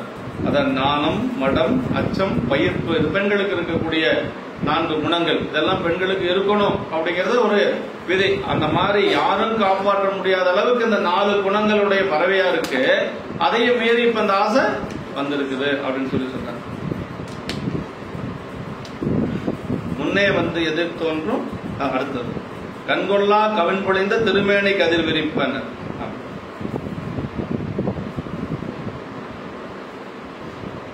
கண் பொழிந்த திருமேனி கண்கொள்ளா கதிர் விரிப்பு என்றது அழகிய மேனியானது. அப்படி கண் பூசுமாறு கதிர்களை விரித்தலாலே உலகம் ஓப்ப வளநேர்வு தெரிதரு பலர்புகழ் ஞாயிறு கடற்கண் நான்கு ஓவரை இமைக்கும் சேர்விளம் கொடியொலி என்று சொல்லி திருமுருகாற்றுப்படையில முருகப்பெருமானை பற்றி நக்கீர தேவநாயனார் பாடுவார். அது மாதிரி அந்த ஒளி அப்படி இருக்குதுங்க. உலகம் ஓப்பு வளன் ஏர்வு தெரிதரு பலர்புகழ் ஞாயிறு கடற்கண்டாங்க என்று சொல்லக்கூடிய அளவுக்கு அந்த ஒளி அவ்வளவு முருகப்பெருமானுடைய ஒளியை போல இப்ப அவர் சுந்தரருடைய ஒளி இருக்கு. விண்கொள்ளா பேருடையான் அப்படின்னா கதிர் விரித்தலால் சூரியன் முதலிய பெரிய ஒளிப்பொருளின் ஒளிக்கெல்லாம் இடம் தந்திருந்து விண்ணும் இதை கொள்ள இடம் போதாது என்று சொல்லக்கூடிய அளவுக்கு மிகுந்த பேரொழியை உடையவன் என்று சொல்றார்கள். எதிர்நோக்கு அவர் நோக்கோடு இவர் நோக்கு பொருந்த நோக்கியதால் எதிர்நோக்கு என்று சொல்லி வேட்கை நாணம் மடம் அச்சம் பயிர்ப்பை வலிந்து எழலும் என்று சொன்னார். அப்படின்னா அதாவது ஒரு பெண் நாயகனை பெறும் முறையிலே நாணம் முதலியவற்றை இழுத்தல் இழுக்கு ஆகாது என்கின்ற சொல்லி ஒரு நாயகனை பெறுகின்ற பொழுது என்ன சொல்றாருன்னா, இந்த நாணம் முதலிய இந்த நான்கும் இழுப்பது இழத்தல் இழுக்காகாது. ஒரு கணவனை அடையும் பொருட்காக இதை இழக்கிறது ஒன்றும் பெரிய தவறில்லை என்று சொல்லி உரையாசிரியர் நமக்கு சொல்றாருங்க. அது சுந்தரருடைய அழகை பற்றி சொல்லுகின்ற பொழுது கடுத்தாட்கொண்ட புராணத்திலே நம்ம பார்த்தோம் இல்லைங்களா, அந்த நம்முடைய மணப்புத்தூருக்கு திருமண கோலத்தில் அந்த குதிரையில வருவார். அப்படி குதிரையில வருகின்ற பொழுது அந்த இவர் அந்த சடங்கவி சிவாச்சாரியருடைய மகளுடைய தோழிகள் எல்லாம் பேசிக் கொள்ளுவாங்க. என்ன பேசிக்கிறாங்க? கண்கள் எண்ணில்லாதன வேண்டும் காலையை காண என்பார், பெண்களில் உயர நோற்றால் சடங்கவி பேதை என்பார். அப்படின்னா இந்த இவனுடைய அழகை பார்ப்பதற்கு 2 கண்கள் போதாது, எண்ணில்லாத கண்கள் வேணும் அப்படின்னு சொல்லி பேசுறாங்க. நம்ம எல்லாரத்தை விட ரொம்ப புண்ணிய செஞ்சது யாரு? சடங்கவியுடைய மகள் என்று சொல்லி அவங்க எல்லாம் பேசிக்குவாங்களாம். அது கூட பரவாயில்ல, அடுத்த பின்னாடி சொல்லுவாருங்க. அது வரைக்கும் குதிரை சுந்தரர் வரக்கூடிய குதிரை யோக குதிரை அப்படின்னு சொல்லி சொல்லுவார், யோக புறவின்னு சொல்லுவார். அப்படி குதிரை குதிச்சு வரும். அந்த பெண்கள் பகுதிக்கு நடந்து போச்சான். எல்லாரும் இவருடைய அழகை பார்த்து ரசிக்கணுமா. ஏன்னா திருமணம் ஆயிருச்சுன்னா அடுத்தவனுடைய மனைவிய அடுத்தவனுடைய கணவனை ரசிக்க முடியாது. இதெல்லாம் அப்படி கொண்டு வராரு. தாண்டிய பரியும் நம்பால் தகுதியில் நடந்தது என்பார் அப்படின்னு சொல்லி சொல்லுவார் சேக்கிழார் பெருமாள். அது வரைக்கும் குதிச்சு வந்த குதிரை அந்த பெண்கள் பகுதிக்கு போய் நடந்து போச்சான். எல்லாரும் பார்த்துட்டு சுந்தரருடைய அழக மீண்டும் யாரும் பார்க்க முடியாது. சரி, இந்த பெண்கள் தான் பார்த்தாங்க. சூரியன் என்ன பண்ணானா, இவருடைய அழகை பார்க்கறதுக்கு சீக்கிரமா மேல பொழுதும் சூரியன் உதிக்கிறது தான். அது சேக்கிழார் பெருமாள் அப்படி சொல்றாருங்க. தேமரு தொடையல் மார்பன் திருமண கோலம் காண காமுறு மனத்தான் போல கதிரவன் உதயம் செய்தான் அப்படின்னு. அப்ப எவ்வளவு அழகா இருந்திருப்பார் பாருங்க சுந்தரர். அவருடைய அழகை பார்க்கறதுக்கு சூரியன் காமுறு மனத்தான் போல கதிரவன் உதயம் செய்தான் அப்படின்னு பாருங்க. ஏன்னா திருமணம் நடக்க போறது இல்ல, அதனால திருமண கோலம் காண அப்படின்பார். ரொம்ப நுட்பமா திருமணத்தை காணன்னு சொல்லல, திருமண கோலம் காண, திருமண கோலத்தோட தானே வர்றாரு. அதனால அதை பார்க்கறதுக்கு சூரியன் கூட அப்படி வேகமா வந்தான் என்று சொல்லி சொல்லுவார். அது மாதிரி இப்ப அப்படி சூரியனே வேகமா அந்த அழகை பார்க்கிற பொழுது பரவினாச்சியார் ஏமாத்திரம். பரவினாச்சியாருக்கு மனசப்பரை ஈர்க்காமையா இருந்திருக்கும் அந்த அழகுல. அதான் சொல்றாரு, அங்கன் ஓரொளி 1000 ஞாயிறு போன்றதோர் பேரொழினார். அப்படி 1000 சூரியன் ஒன்று சேர்ந்த எப்படி இருக்கும், அது மாதிரி ஒரு ஒளி பிழம்பு சுந்தரர். அது முன்பு எய்தாத ஒரு வேட்கை. இதற்கு முன் இப்படி ஒரு விருப்பம் பரவினாச்சியாருக்கு வந்ததே இல்ல. எத்தனையோ பேர் தான் பார்த்திருப்பாங்க திருவாரூர்ல இல்லையா. ஆனா இது மாதிரி ஒரு விருப்பம் அந்த அம்மாவுக்கு இது வரைக்கும் வந்ததே இல்ல. இப்பதான் அந்த மாதிரி வந்திருக்கு. முன்பு எய்தாத ஒரு வேட்கை அப்படின்னாரு. ஆமா, நாணம் அப்படிங்கிறது மகளிருடைய இயற்கை. மடம் என்று சொல்லுவது அறிவிக்க அறிதலும், அவ்வாறு அறிந்ததை விடாது பற்றுதலும் மடம் என்று சொல்லுவது. அச்சம் என்று சொல்லுவது வெளிப்படை. பயிர்ப்பு என்று சொல்லுவது முன் பயிலாத பொருளில் அருவருப்பு என்று சொல்லி இப்படியெல்லாம் அதுக்கு ஒரு 4க்கும் உரை சொல்லியிருக்கிறார். அடுத்த திருப்பாட்டுல இப்ப அவர் என்ன நினைச்சாரு, கற்பகத்தின் பூங்கும்போ காமந்தன் பெருவாளோ நினைச்சாரு. இப்ப அம்மா மனசுல என்ன நினைக்கிறாங்கன்னா, சுந்தரர் பார்த்த உடனே இதுவரைக்கும் நம்மளுடைய மனசு யாரிடத்துல இப்படி போனது இல்லை, அப்படி போகுதுன்னா இது யாரா இருக்கும் மனசுக்குள்ள நினைக்கிறாங்க. மனசுக்குள்ள என்ன நினைக்கிறாங்கன்னா, முன்னே எதிர் தோன்றும் முருகனோ, பெருகொழியான் தன்னேரில் மாறனோ, தார் மார்பில் விஞ்சையனோ, மின்னேர் செஞ்சடையனல் மெய்யரில் பெற்று உடையவனோ, என்னே என் மனம் தெரிந்த இவன் யாரோ என நினைந்தார். அம்மாவுடைய மனநிலைய சேக்கிழார் பெருமான் இங்க நமக்கு சொல்றாருங்க. முன்னே எதிர் தோன்றும் முருகனோ அப்படின்னார். அப்படி பெருகு ஒளியால் என் முன்னே பெருகி வளரும் பேரொளி பிளம்பாய் தானாகவே தோன்றும் முருகப்பெருமானோ. அவருடைய அந்த ஒளி தேஜஸ பார்த்தா முருகப்பெருமான் நேரில் வந்திருப்பானோ அப்படின்னு சொல்லி அம்மா முதல்ல நினைக்கிறாங்க. அப்புறம் மறுபடியும் இல்ல அப்படி இல்ல, தன்னேரில் மாறனோ, தனக்கு எவரும் நிகரில்லாத மன்மதனோ, அப்புறம் மன்மதனா இருக்குமா அப்படின்னு சொல்லி நினைக்கிறாங்க. அப்புறம் நினைக்கிறாங்க தார்மார்பில் விஞ்சையனோ அப்படின்னா வாடா மாலை அணிந்த விஞ்சையர்களில் ஒருவனோ. விஞ்சையர்னா தேவலோகத்திலிருந்து வரக்கூடியவர்கள், அந்த வித்யாதரர்கள் அப்படின்னு சொல்லி சொல்லுவாங்க. அதுல யாராவது ஒருவனா இருக்குமோ என்று சொல்லி இதெல்லாம் யாரும் இல்லை என்று கடைசி என்ன நினைக்கிறாங்க, மின்னேர் செஞ்சடை எண்ணல் மெய்யரில் பெற்று உடையவனோ அப்படின்னா பெருமானுடைய சிவபெருமானுடைய திருவருள் பெற்றவனா இருக்குமோ என்று சொல்லி கடைசியா அதுல முடிக்கிறாங்க. மின்னலையொத்த சிவந்த சடையுடைய சிவபெருமானது மெய்யருளை பெற்றவனோ, எனது மனத்தை திரித்த இவன் யாவனோ என நினைந்தார் என்று சொல்லி பலவும் பறவை நாச்சியாருடைய மனசுக்குள்ள அப்படியெல்லாம் இப்ப அந்த எண்ணங்கள் ஓடிட்டு இருக்கு. இப்படி யாரா இருக்குவான் என்று சொல்லி இது ஒரு ஐயம் என்ற அகப்பொருள் அமைந்த துறை என்று சொல்லி சிவனை உரை சொல்றாரு. அகப்பொருள் துறையில ஒரு ஐயப்பாடோட இருக்கக்கூடிய ஒரு அகப்பொருள். ஏன்னா இப்படி இருக்குமா அப்படி இருக்குமோ என்று சொல்லி ஒவ்வொன்னா நினைக்கிற. கடைசியா சிவபெருமானுடைய திருவருள் பெற்றவனா இருக்குமோ, ஒரு சிவனடியாரா இருக்குமோ என்று சொல்லி கடைசியா நினைக்கிறாங்க. அதாவது பெரிய புராணத்துல பறவை நாச்சியார் சங்கிலி நாச்சியார் திருமணம் மட்டும்தான் ஜாதி மாறி திருமணம். மற்ற எல்லா திருமணம் குலம் பார்த்து தான். இது ரொம்ப மனசுல நம்ம வச்சுக்கோணுங்க. அதாவது அடியார் அப்படிங்கறதுனால நம்ம எப்படி வேணாலும் இருக்கலாங்கிறதெல்லாம் இல்ல. எந்த இடத்துலயும் சேக்கிழார் பெருமான் விட்டு கொடுக்கவே இல்லைங்க. திலகவதி அம்மாவுடைய திருமணத்தை சொல்லுகின்ற பொழுது குலம் பார்த்து குணம் பார்த்தும்பார். அதே மாதிரி ஏயர்வன் கலிக்காமனார் திருமணத்தை சொல்லுகின்ற பொழுது ஒத்த குலம் வரக்கூடிய வேளாளர் குலம் அப்படின்னு சொல்லுவார். காரைக்கால் அம்மையாருடைய திருமணம் வணிகர் குலம். இப்படி எந்த வேளாளர் குலம் எந்த குலமாக இருந்தாலும் சரி அந்த ஒத்த குலத்துலதான் திருமணம் நடந்தது. இந்த 2 திருமணம் மட்டும்தான் மாறி. அது மாறினா காரணம் என்னன்னா கைலாயத்தினுடைய தொடர்ச்சி. அதான் பண்டை விதி அப்படின்னு சொல்றது. வேற எங்கேயுமே பார்க்க முடியாது. அதான் பெரிய ஒரு இது. இந்த 2 திருமணம் மட்டும் அப்படி அமைய பெற்றது. எல்லாம் பெருமானுடைய திருவருட் கருணை தான். இப்படி எதிர் தோன்றும் முருகனோ அப்படின்னார். முருகன் தான் இவ்வாறு கண்கொண்டு காண முடியாத அளவுடைய கதிரை வீசும் மேனையுடையான் என்ற நினைவினால் முருகனோ என்னும் உணர்வு முதலில் உண்டாகிறது. முதல்ல முருகப்பெருமானா இருக்குமா அப்படின்னு சொல்லி நினைக்கிறாங்க. கவின் கொடைந்த திருமேனியாதலில் முருகனோ. ஏன்னா முருகன் என்ன அழகு, அந்த அழகை பார்த்து முருகனா இருக்குமோ அப்படின்னு சொல்லி நினைக்கிறாங்க. 1000 கோடி காமர் அழகெல்லாம் திரண்டதொன்றாக வேயின என்று கந்தபுராணத்துல சொல்லியிருக்கிறார். கச்சீப் சிவாச்சாரியர் என்ன சொல்றாருன்னா 1000 கோடி காமர் அழகெல்லாம் திரண்டு ஒன்றாக மேவின. 1000 மன்மதனுடைய அழகெல்லாம் ஒன்று சேர்ந்து முருகப்பெருமானுடைய அழகா வந்துதான் கந்தபுராணத்துல அப்படி சொல்லியிருக்கிறார். இப்படி தண்ணீரில் மாறனோ பின்னர் பெருகொடியின் அமைந்த அழகினை காணவே அளவுடைய உருவமுடைய ஒரு மன்மதனோ ஒரு மன்மதனா இருக்குமா என்று சொல்லி நினைக்கிறாங்க.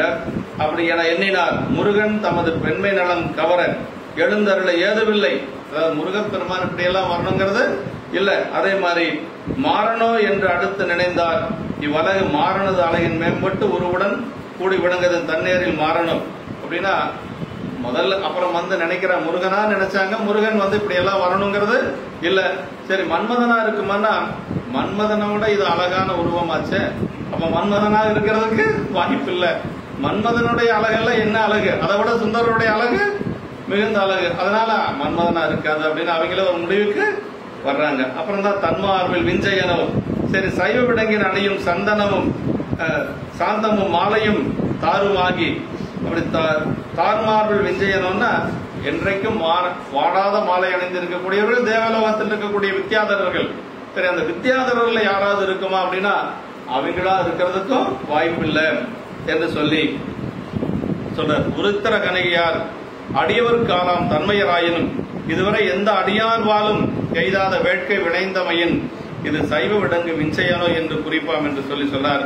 அப்படின்னா முருகனும் அன்று மாறனும் அன்று என்னவே இவன் வேறு விஞ்சை வல்லவனோ என்று அடுத்து நினைத்தார். அவர் கடைசியா மெய்யருள் பெற்று உடையவனோ அப்படின்னா தங்கள் பனிமலை வள்ளிப்பாதம் கூடும் அன்புருக பாடும் கொள்கையுடன் உள்ள மெய்த்தன்மை முன்னை உண்மையும் தோன்ற வாழும் என்னை இந்நிலை செய்தலின் அவன் அருள் பெற்றவனே ஆதல் வேண்டும். ஒரு முடிவுக்கு வர்றாங்க. அவன் சிவபெருமானுடைய திருவுருள் பெற்றவனாகத்தான் இருக்கணும் என்று சொல்லி கடைசியா ஒரு முடிவுக்கு வராங்க. அப்படி அருள் பெற்றாருக்கு அன்றி என் பெண்மையை வலிந்து இயலாது. என்னுடைய பெண்மை இப்ப வலிந்து எழுந்திருக்குதுன்னா பெருமான் திருவுருள் பெற்றவனாகத்தான் இருக்க முடியும் என்று சொல்லி பரவினாச்சார் ஒரு முடிவுக்கு அப்ப அவர் ஒரு பெரிய சிவனடியார் அப்படிங்கிறது மனசுக்குள்ள அவங்களுக்கு வந்துடுது. அதான் அருள் பெற்று அதனால் என்னை உடையவனாதல் வேண்டும் என்பது குறிப்புனர். என்னன்னா ஆச்சரிய குறிப்பு. என்னன்னா ஆச்சரிய குறிப்பு. அவனா இருக்குமா இப்படியா இருக்குமான்னு ஒரு ஆச்சரிய குறிப்பு. இவன் யாரோ முருகன் இச்செயலுக்கு இசையான் மாறனும் நிச்சயனமோ அடியாரிடத்து செயல் செய்ய வலியலர். பாருங்க என்ன ஒரு இது. முருகப்பெருமான் இப்படி எல்லாம் செய்ய மாட்டாரு.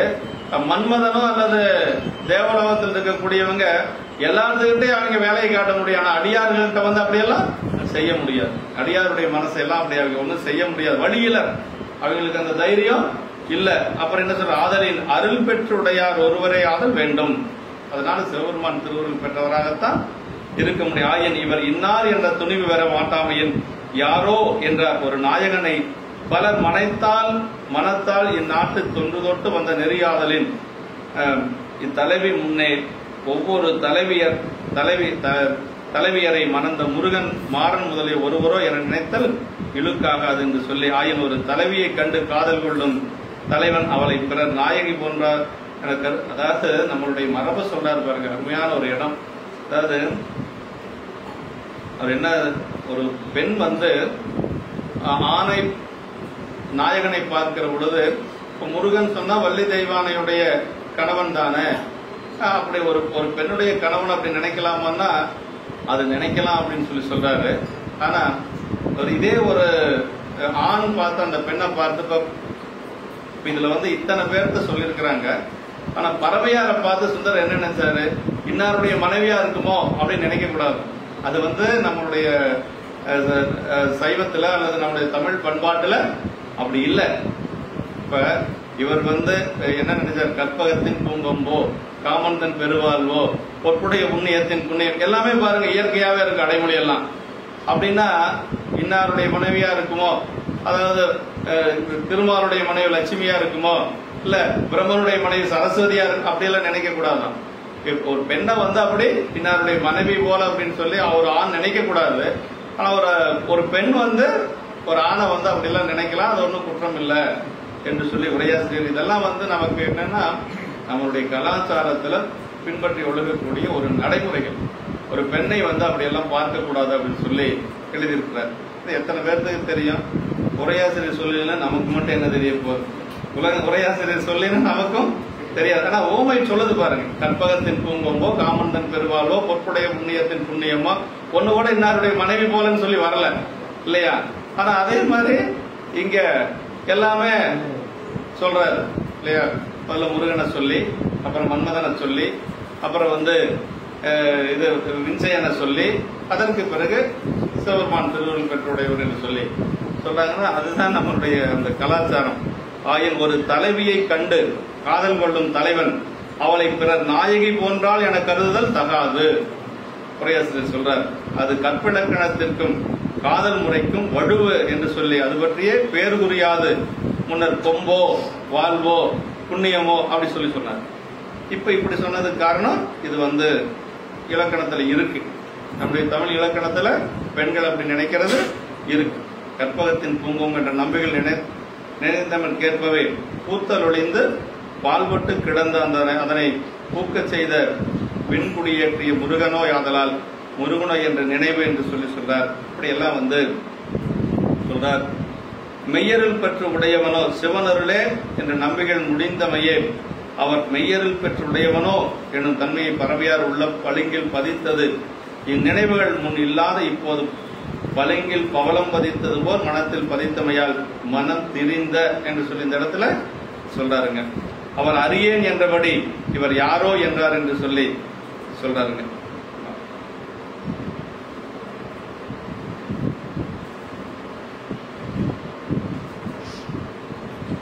அடுத்த திருப்பாட்டுல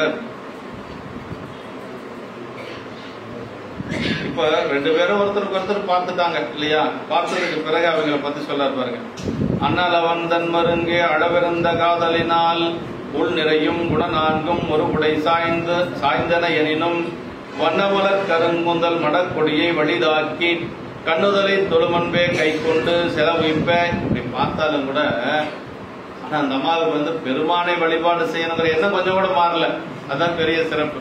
இப்படி எல்லாம் பார்த்ததுனால மனசு ஏதாவது மாறி போய் சாமி கும்பிடாம வேற ஏதாவது பண்ணாங்களன்னா அப்படியெல்லாம் இல்லை. அதான் இந்த பாட்டுல சொல்றாருங்க. இப்படி இருந்தாலும் கூட அந்த மனநிலை அப்படி இருந்தாலும் கூட கடைசியா பாரு, கண்ணுதலை தொழுமன்பே கை கொண்டு செலவிப்பேன். இப்ப அவங்களுடைய எண்ணமெல்லாம் எப்படி இருக்கு? பெருமான வழிபாடு செய்யணும் அப்படிங்கிற எண்ணம் தான் மேலோங்கி இருக்கு. வந்தாங்க, பார்த்தாங்க, மனசுல நினைச்சாங்க, அதோட முடிஞ்சு போச்சு. இப்ப பழையபடிக்கு பெருமான வழிபாடு செய்யறதுக்கு போறாங்க. அதான் சொல்றாரு, அண்ணாளவன் நன்மருங்கே அளவிருந்த காதலினால். அப்ப பெருமையுடையாராகிய நம்பிகளிடத்தை கொண்ட எல்லையில்லாத காதல் காரணமாக முன்னே தமது மனத்திலே நிறைவு பெற்றிருந்த நான் முதலிய பெண்மை குணங்கள் நான்கும் ஒரு பக்கமாக சாய்ந்து ஒதுங்கின போதிலும், இப்ப இந்த அச்சம் நாணம் பயிர்ப்பெல்லாம் போயிடுச்சு, இப்ப மனம் எல்லாம் போயிடுச்சு. போய் அதுக்கு மேல அதை அடிப்படுத்தி அந்த காதல் அப்படிங்கிற உணர்வு மேல வந்திருக்குது.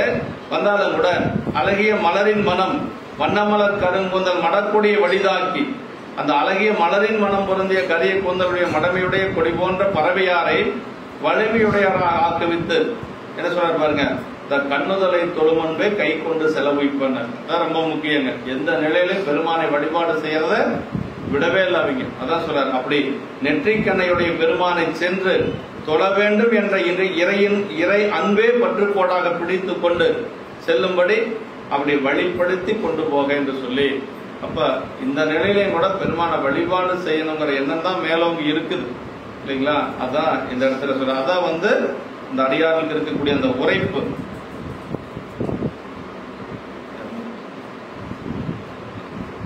உள்நிறையும் குணம் நான்கும் ஒருபடை சாய்ந்தனர். பறவையாருக்கு இருக்கக்கூடிய அந்த மனசில் இருக்கக்கூடிய நான்கும் இந்த வேறொன்றும் புகதில் கிடந்தராத வண்ணம் 4 குணமும் நிறைந்திருந்தன. இப்போது ஆற்றில் வெள்ளம் வந்த போது நாணல் சாய்ந்தது போல, இப்ப நாணல் இருக்கு இல்லைங்களா, ஆத்தோரத்துல நாணல் இருக்கு தண்டு, ஆத்துல வெள்ளம் நிறைய வந்தா அது சாய்ந்து போயிடும். அது மாதிரி இப்ப அம்மாவுடைய அந்த 4 குணங்களும் இந்த காதல்ங்கிற உணர்வு வந்ததுனால கொஞ்சம் அது அப்படி சாஞ்சிருச்சு என்று சொல்லி சொல்ல தவறு இல்லை அப்படின்னு சொல்லி, நாயகனை சென்று அடைகின்ற பொழுது தவறு இல்லை, மற்ற பக்கம் போய் அப்படி சாஞ்சாதான் தவறு என்று சொல்லி சொல்லார். ஒருபுறம் சாய்ந்து காதல் வெள்ளத்திற்கு இடம் கொடுத்தன, தாமும் அகலாமல் இருந்தன என்று சொல்லி சொன்னார். அடுத்தது கொடி துவலும் தன்மையுடையதாதலின் கொடி என்றார் என்று சொல்லி, வலிதாக்கி வலிமையுடையவராக ஆக்குவித்து தனது வசமிழந்த நிலையில் இருந்தார் ஆதலின் வலிதாக்கி என்று சொல்லி, கொஞ்சம் மனசு கலங்கியிருந்தாலும் கூட இப்ப அந்த மனசு வலிமையாக்கி பெருமான வழிபாடு செய்யணுங்கிற எண்ணம் மேலோங்கி கோயிலுக்குள்ள போய் பெருமான வழிபாடு செய்ய போறாங்க.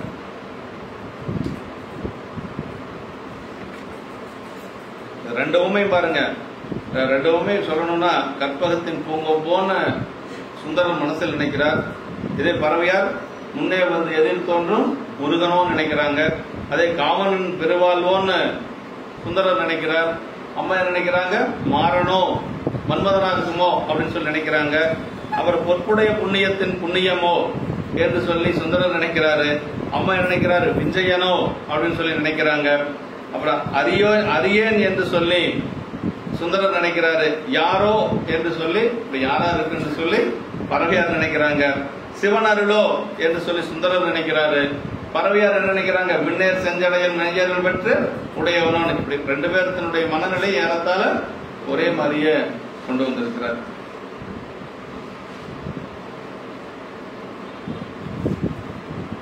உள்நிறையும் குணம் நான் கொடினா துவலும் தன்மையுடையதாதலின் கொடி என்று சொல்லி சொல்றார். வலிதாக்கி வலிமையுடையவராக ஆக்குவித்து தனது வசமிழந்த நிலையில் இருந்தாராதலின் வலிதாக்கி என்று சொல்லி, கண்ணுதலை தொழும் அன்பு தம் மனத்தை மாறுபடுத்திய மாறன் செயலுக்கு மருந்து அவனை எரித்த கண்களையுடைய இறைவனே ஆதலின் அக்குறிப்பு பறவையார் மனத்தில் தோன்றவே செல்லும் வழி பெற்றார் ஆதலின் கண்ணுதலை தொழும் அன்பே உயிர்ப்பு என்று சொல்லி, அப்படி பெருமானை வழிபாடு செய்வதற்காக உள்ள மீண்டும் கோயிலுக்குள்ளதான் போறாங்க. கை கொண்டு செலவுயிப்பு என்று சொல்லி சொல்றார். அடுத்த திருப்பாட்டுல, பாங்கோடி சிலை வளைத்து படையனங்கள் விடுபானம் தாங்கோழி எம்மருங்கும் தடை செய்ய மடவரலும் தேங்கோதை மலர்குளம் மேல் சிறை வண்டு கலந்தார்ப்ப பூங்கோயில் அமர்ந்தவரான் பொற்கோயில் போய் புகுந்தால். கோயிலுக்குள்ள போய் புகுந்துட்டாங்க. அப்படியே வழிபாடு செய்து கொண்டு பறவையார் எங்க இருக்கிறாங்க, இப்ப கோயிலுக்குள்ள இருக்கிறாங்க. அப்படி பாங்கோடி சிலை வளைத்து படையனங்கள் விடுபானம் தாங்கோழி எம்பெருங்கும் தடை செய்ய மடவரலும். அப்படி சுற்றும் ஓடி போய் வில்லை வளைத்து போர் நிலையனாகிய மன்மதன் எய்யும் அம்புகள் படவும் கூடி தம்மை சுற்றி கொண்டு எப்பக்கமும் தடை செய்யவும். கொஞ்சம் அவங்களுக்கு அந்த காதல் உணர்வு மனசுக்குள்ள வந்துருச்சு. அதனால எப்பக்கம் தடை செய்யவும் அந்த தடைகளை அன்பு கை கொண்டு துணையால் கடந்து பறவையாரும் கூந்தலில் அணிந்த தேன் பொருந்திய புதிய மலர்களாகிய கோதையின் மேல் சிறகருடைய வண்டுகள் சேர்ந்து பாடிக்கொண்டிருக்க சென்று பூங்கோயில் என்ற ஆலயத்தை எழுந்தருளி இறைவனது திரு ஆலயத்துள்ளே போய் புகுந்தார் என்று சொல்லி, அப்படி இப்ப பூங்கோயில் என்று சொல்லக்கூடிய ஆரூர் கோயிலுக்குள்ள பரவினையாச்சார் சென்று அங்க உள்ள புகுந்திருக்கிறார். விளக்க உரையில மடவாள்னா பெண், மடமை உடையாள் என்று சொல்லி மடவரல் என்று சொல்லி சொல்றார். இவள் மடவரலே ஆயினும் இவளை கை கொண்ட அன்பின் துணையாலே புகுந்தாள் என்று குறிப்பு காட்டு என்று சொல்லி, இறைவனை தொழும் அன்பே அம்மையாரிடத்து மேலோங்கி இருந்தது. அதான் பெரிய சுந்தரரும் அதே மாதிரிதாங்க. திருமணமான புதிதுல கூட அவர் இருந்த இடத்தை சொல்லுகின்ற பொழுது ஒரு பெரிய, அவர் திருமணம் ஆன புதுசுல எங்க இருக்கிறார் அப்படின்னா ஒரு பெரிய குளம், அந்த குளத்துக்கு பக்கத்துல ஒரு சோலை, அந்த சோலைக்கு பக்கத்துல ஒரு அழகான ஒரு என்ன சொல்றது ஒரு பெரிய மாளிகை, அந்த மாளிகையில சுகமான ஒரு இருக்கை, இப்படி எல்லாம் அவர் இருக்கிறார் திருமணம் ஆன புதுசுல. ஆனா அதையெல்லாம் இழிந்து பூங்கோயில் சென்றார் அப்படின்னு சொல்லி சேக்கிழார் அதையெல்லாம் ஒரு பொருளாகவே அவர் கருதலையா. அப்பவே பெருமானை வழிபாடு இழிந்து அப்படின்னு சொல்லி சொல்லுவார். தவிசிலிருந்து அப்படின்னு சொல்லி சொல்லுவார். தவிஸ் அப்படின்னா இருக்கை, அதுல எல்லாம் இருந்து அதெல்லாம் இழிந்து அப்படின்னா அதெல்லாம் ஒரு பெருசா அவர் எடுத்துக்கல. பெருமான வழிபாடு செய்யறதுல தான் அவர் மனசு முழுக்க இருந்தது. என்ன வயசு அவருக்கு? 16 வயசுங்க. 16 வயசுல இருக்கக்கூடிய ஒருவருக்கு அப்படி இருக்குதுன்னா பெருமான் மேல அளவற்ற அன்புடையவன். அதான் தம்பிரானை தன் உள்ளம் தலையவன் அப்படின்னு சொல்லி உபமன்யு முனிவர் சொல்றார். உள்ளம் தலையவன்னா சும்மா போறது கும்பிடுறது வர்றது இல்லைங்க, எப்பொழுதும் பெருமான உள்ளுக்குள்ளேயே வச்சிருக்கிறது. நாயகன் சேவடி தெய்வரும் சிந்தையும் நைந்துருகி பாய்வது போல அன்பு நீர் பொழிகணும். யார சொல்றாங்க? அப்பர் சாமிகள். அப்பர் சாமி எப்படி வச்சிருப்பாருன்னா உள்ளுக்குள்ள ஒரு மனைவி தன்னுடைய கணவனை எப்படி உள்ளுக்குள்ள வச்சிருப்பாரோ அது மாதிரி வச்சிருப்பாராம் அப்பர் சாமி. நாயகன் சேவடி தெய்வரும் சிந்தையும் நைந்துருகி பாய்வது போல அன்பு நீர் பொழிகணும். பதிக செஞ்சொல் மேய செவ்வாயம் உடையார் புகுந்தனர் வீதியுள்ளேன்னு முதல்ல அந்த திரு வேட சிறப்பு சொல்லுகின்ற பொழுது சொல்றாரு. அப்ப இவங்க எல்லாம் நம்ம பெரியவங்க எல்லாம் எப்படி பெருமானை வச்சிருந்தாங்கன்னா ஏதோ போனோம் வந்தோம் அப்படின்ட்டு எல்லாம் இல்ல, எப்பொழுதும் பெருமான உள்ளுக்குள்ளேயே வச்சிருந்தாங்க. அதுதான் இடையரா அன்புணக்கு என் ஊடகத்தை நின்றுருக தந்தருளியம் உடையானே மணிவாசக பெருமான் சொல்றார். இடையரா அன்பு, அதான் நமக்கு அவங்களுக்கு இருக்கிற வேறுபாடுங்க. என்னைக்கு ஒரு நாளைக்கு எப்பவாவது ஒரு முறை நாம சாமியை நினைக்கிறோம், அவங்க எப்பொழுதும் சாமியை நினைச்சிட்டு இருக்கிறாங்க. எப்பொழுதும் சாமியை நினைந்து கொண்டே இருக்கக்கூடியவங்க தான் நம்ம பெரியவங்க. சுந்தரர்லாம் அப்படித்தான். அதான் சொல்ற அப்படி தேங்கோதை மலர்குழல் மேல் குழலின் தேமலர் கோதை மேல் என்று சொல்லி தேங்கமல் குழலின் வாசம் திசையெல்லாம் சென்று சூழப் வந்தார். இப்படி அம்மா கோயிலுக்குள்ள வருகின்ற பொழுது அம்மா கோயிலுக்குள்ள வராங்க, அந்த அவங்க சூடியிருந்த மலர் இருக்கக்கூடிய வாசம் அந்த திசை முழுக்க பரவி இருந்தது என்று சொல்லி சேக்கிழார் பெருமான் சொல்வார். வண்டு ஆர்த்தல் பறவையார் போய் புகுந்தார் ஆதலின் நிலை மாறுபாட்டில் தடைப்படுதலும் செல்லுதலும் ஆகிய அசைவனால் உண்டாகும் செயல். அப்படியே அந்த வண்டுகள் எல்லாம் அந்த மலரை நோக்கி இந்த தேனை உண்பதற்காக பறந்து கொண்டிருந்தது என்று சொல்லி சொல்லாருங்க. ஆமா, வலை சிலம்ப வார்கடல்கள் ஆர்ப்ப வரம் செய்ய அணிகுழல் மேல் வண்டார்ப்ப. திருவம்பாவையில் சொல்றாரு இல்லைங்களா, ஆத்த பிறவி துயரிட நாம் ஆத்தாடும் தீர்த்தன் நல்தில்லை சித்தம் பலத்தை தீயாடும் கூத்தன் இவ்வானும் கோலையமும் எல்லோமும் காத்தும் படைத்தும் கறந்தும் விளையாடி வார்த்தையும் பேசி வலை சிலம்ப வார்கலைகள் ஆர்ப்ப அறம் செய்ய அணிகுழல் மேல் வண்டார்ப்ப அப்படின்னா. இப்படி பெண்களுடைய அந்த கூந்தல்ல மலர் சூடியிருப்பாங்க, அந்த மலரில் இருக்கக்கூடிய தேனை உண்பதற்காக வண்டுகள் அப்படி பறந்து கொண்டு இருக்கும். பறவையாருடைய கூந்தல்ல இருக்கக்கூடிய அந்த மலரில் இருக்கக்கூடிய வண்டுகள் எல்லாம் அப்படியே மேல பறந்து கொண்டு இருக்கிறது. அம்மா அப்படி கோயிலுக்குள்ள போறாங்க, அதாவது பூங்கோயிலுக்குள்ள போறாங்க. பொற்கோயில் லட்சுமி வரம் பெற்றமை குறிப்பிட்ட கோயிலும் அதன் பெயரும் கூறியபடி என்று சொல்லி சொல்லார்கள். அடுத்த திருப்பாடல். மண் தொண்டரது கண்டு என் மனங்கொண்ட மயிலியலின் இந்தொண்டை செங்கனிவா இளங்கொடிதான் யார் என்ன வந்தங்கு முன்னின்றார் அவர் நங்கை பறவையார் சென்றும்ப தரத்தார்க்கும் சேர்வறியார் என செப்ப. இப்ப ஒரு வாய் விட்டு கேட்டுட்டார். இதுக்கு மேல சொந்தவரால முடியல. அந்த அம்மா போய் கோயிலுக்குள்ள போயிட்டாங்க. பக்கத்துல இருந்தவங்கிட்ட இப்ப அவங்க யார் அப்படின்னு தான் கேட்கிறாரு, வேற ஒண்ணும் இல்ல. பறவை வேணும்னு யாருகிட்ட கேட்பாருன்னா சாமிகிட்ட தான் போய் கேட்பாரு.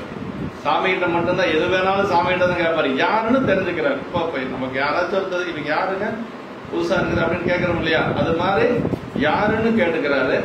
அடுத்தது வேணும்னு சொல்லி யாருன்னு கேட்பாருன்னா எது வேணாலும் சாமிகிட்ட தான் கேட்பாரு.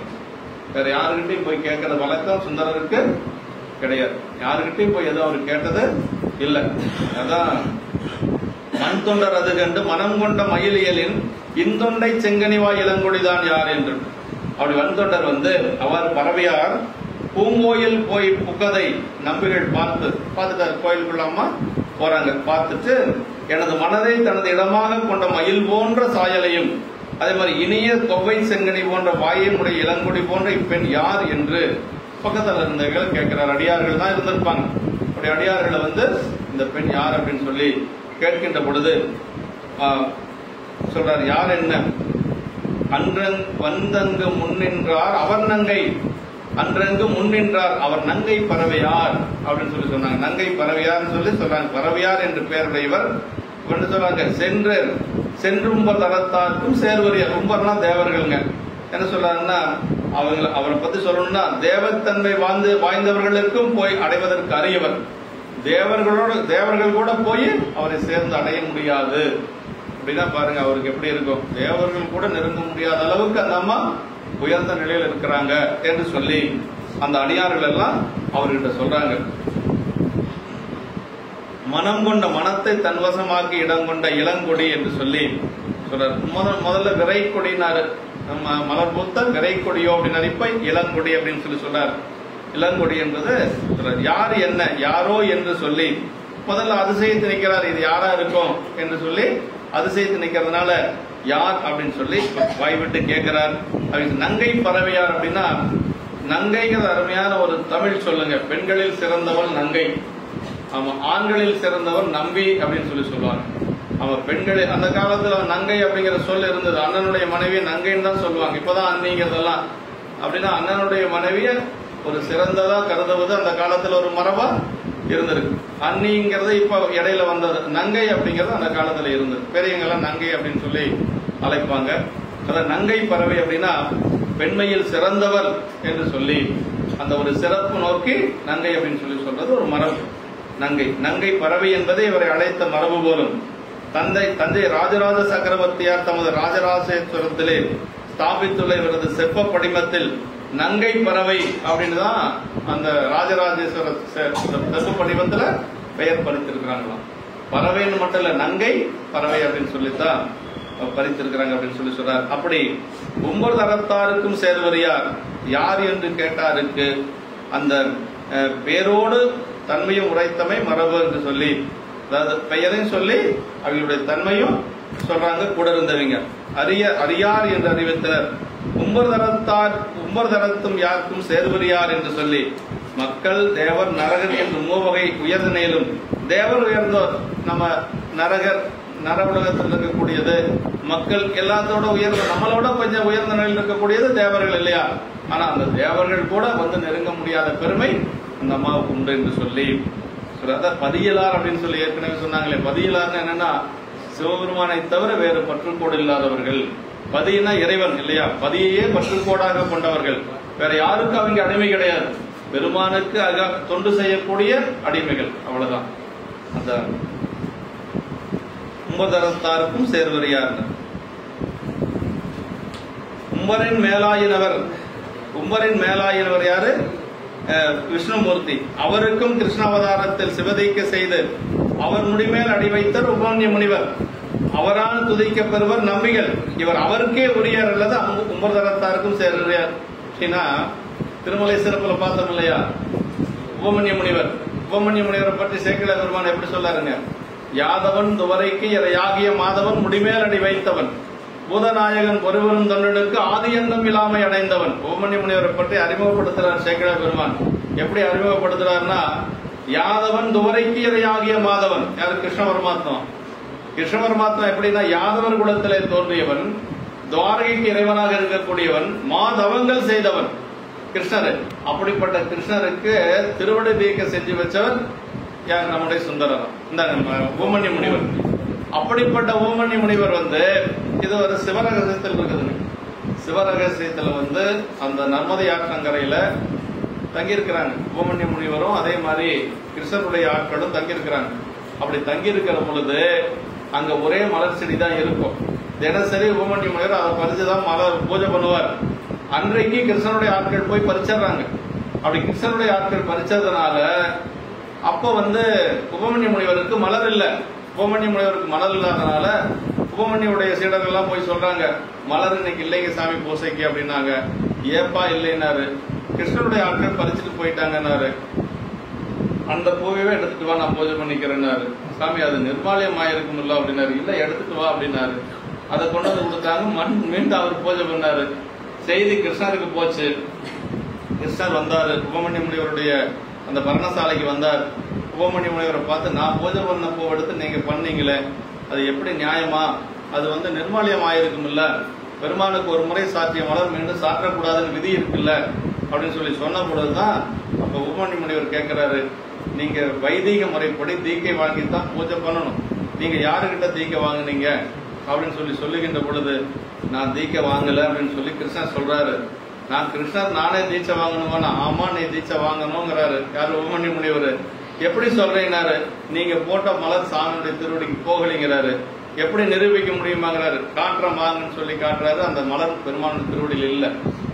அப்பதான் கிருஷ்ணன் பார்க்கிறார், ஓ நம்ம போட்ட மலர் பெருமான் ஏற்றுக்கொள்ளல அப்படின்னு சொல்லி என்ன செய்யறாருன்னா, சரி நீங்களே எனக்கு தீட்சை பண்ணி வைங்க அப்படின்னு சொல்லி யாரு கேட்கிறா? கிருஷ்ண பரமாத்மா கேட்கிறாரு. கிருஷ்ண பரமாத்மாவுக்கு தீட்சை பண்ணி வச்சு திருவடி தீக்கையும் கொடுக்கிறார். யாரு? உபமன்ய முனிவர். அதைத்தான் திருமலை சிறப்புல சொல்றாரு 8வது பாட்டு. நம்ம பார்த்துட்டோம், உங்களுக்கு நினைவு இருக்குதுன்னு தெரியல. யாதவன் துவரைக்கு இறையாகிய மாதவன் முடிமேல் அடி வைத்தவன் அப்படின்னார்.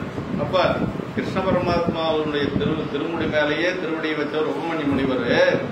அந்த உபமன்ய முனிவரே வணங்கினது யாரு? சுந்தரர் வணங்குறாரு. அப்படி அந்த சுந்தரரை வணங்கக்கூடிய, அந்த சுந்தரரை திருமணம் செய்யக்கூடிய பறவை நாச்சியார், அதான் 9 அறத்தார்க்கும் சேர்வரியார் அப்படின்னார். அப்ப தேவர்கள் எல்லாம் வணங்கக்கூடிய பெருமையுடையவர் நம்பிகள் அப்படின்னு சொல்லி, நம்பிகளும் பறவையாரும். அது காரணம் சொல்லணும் இல்லையா? சும்மா தேவர்களும் வணங்கக்கூடிய பெருமைனா என்ன பெருமை?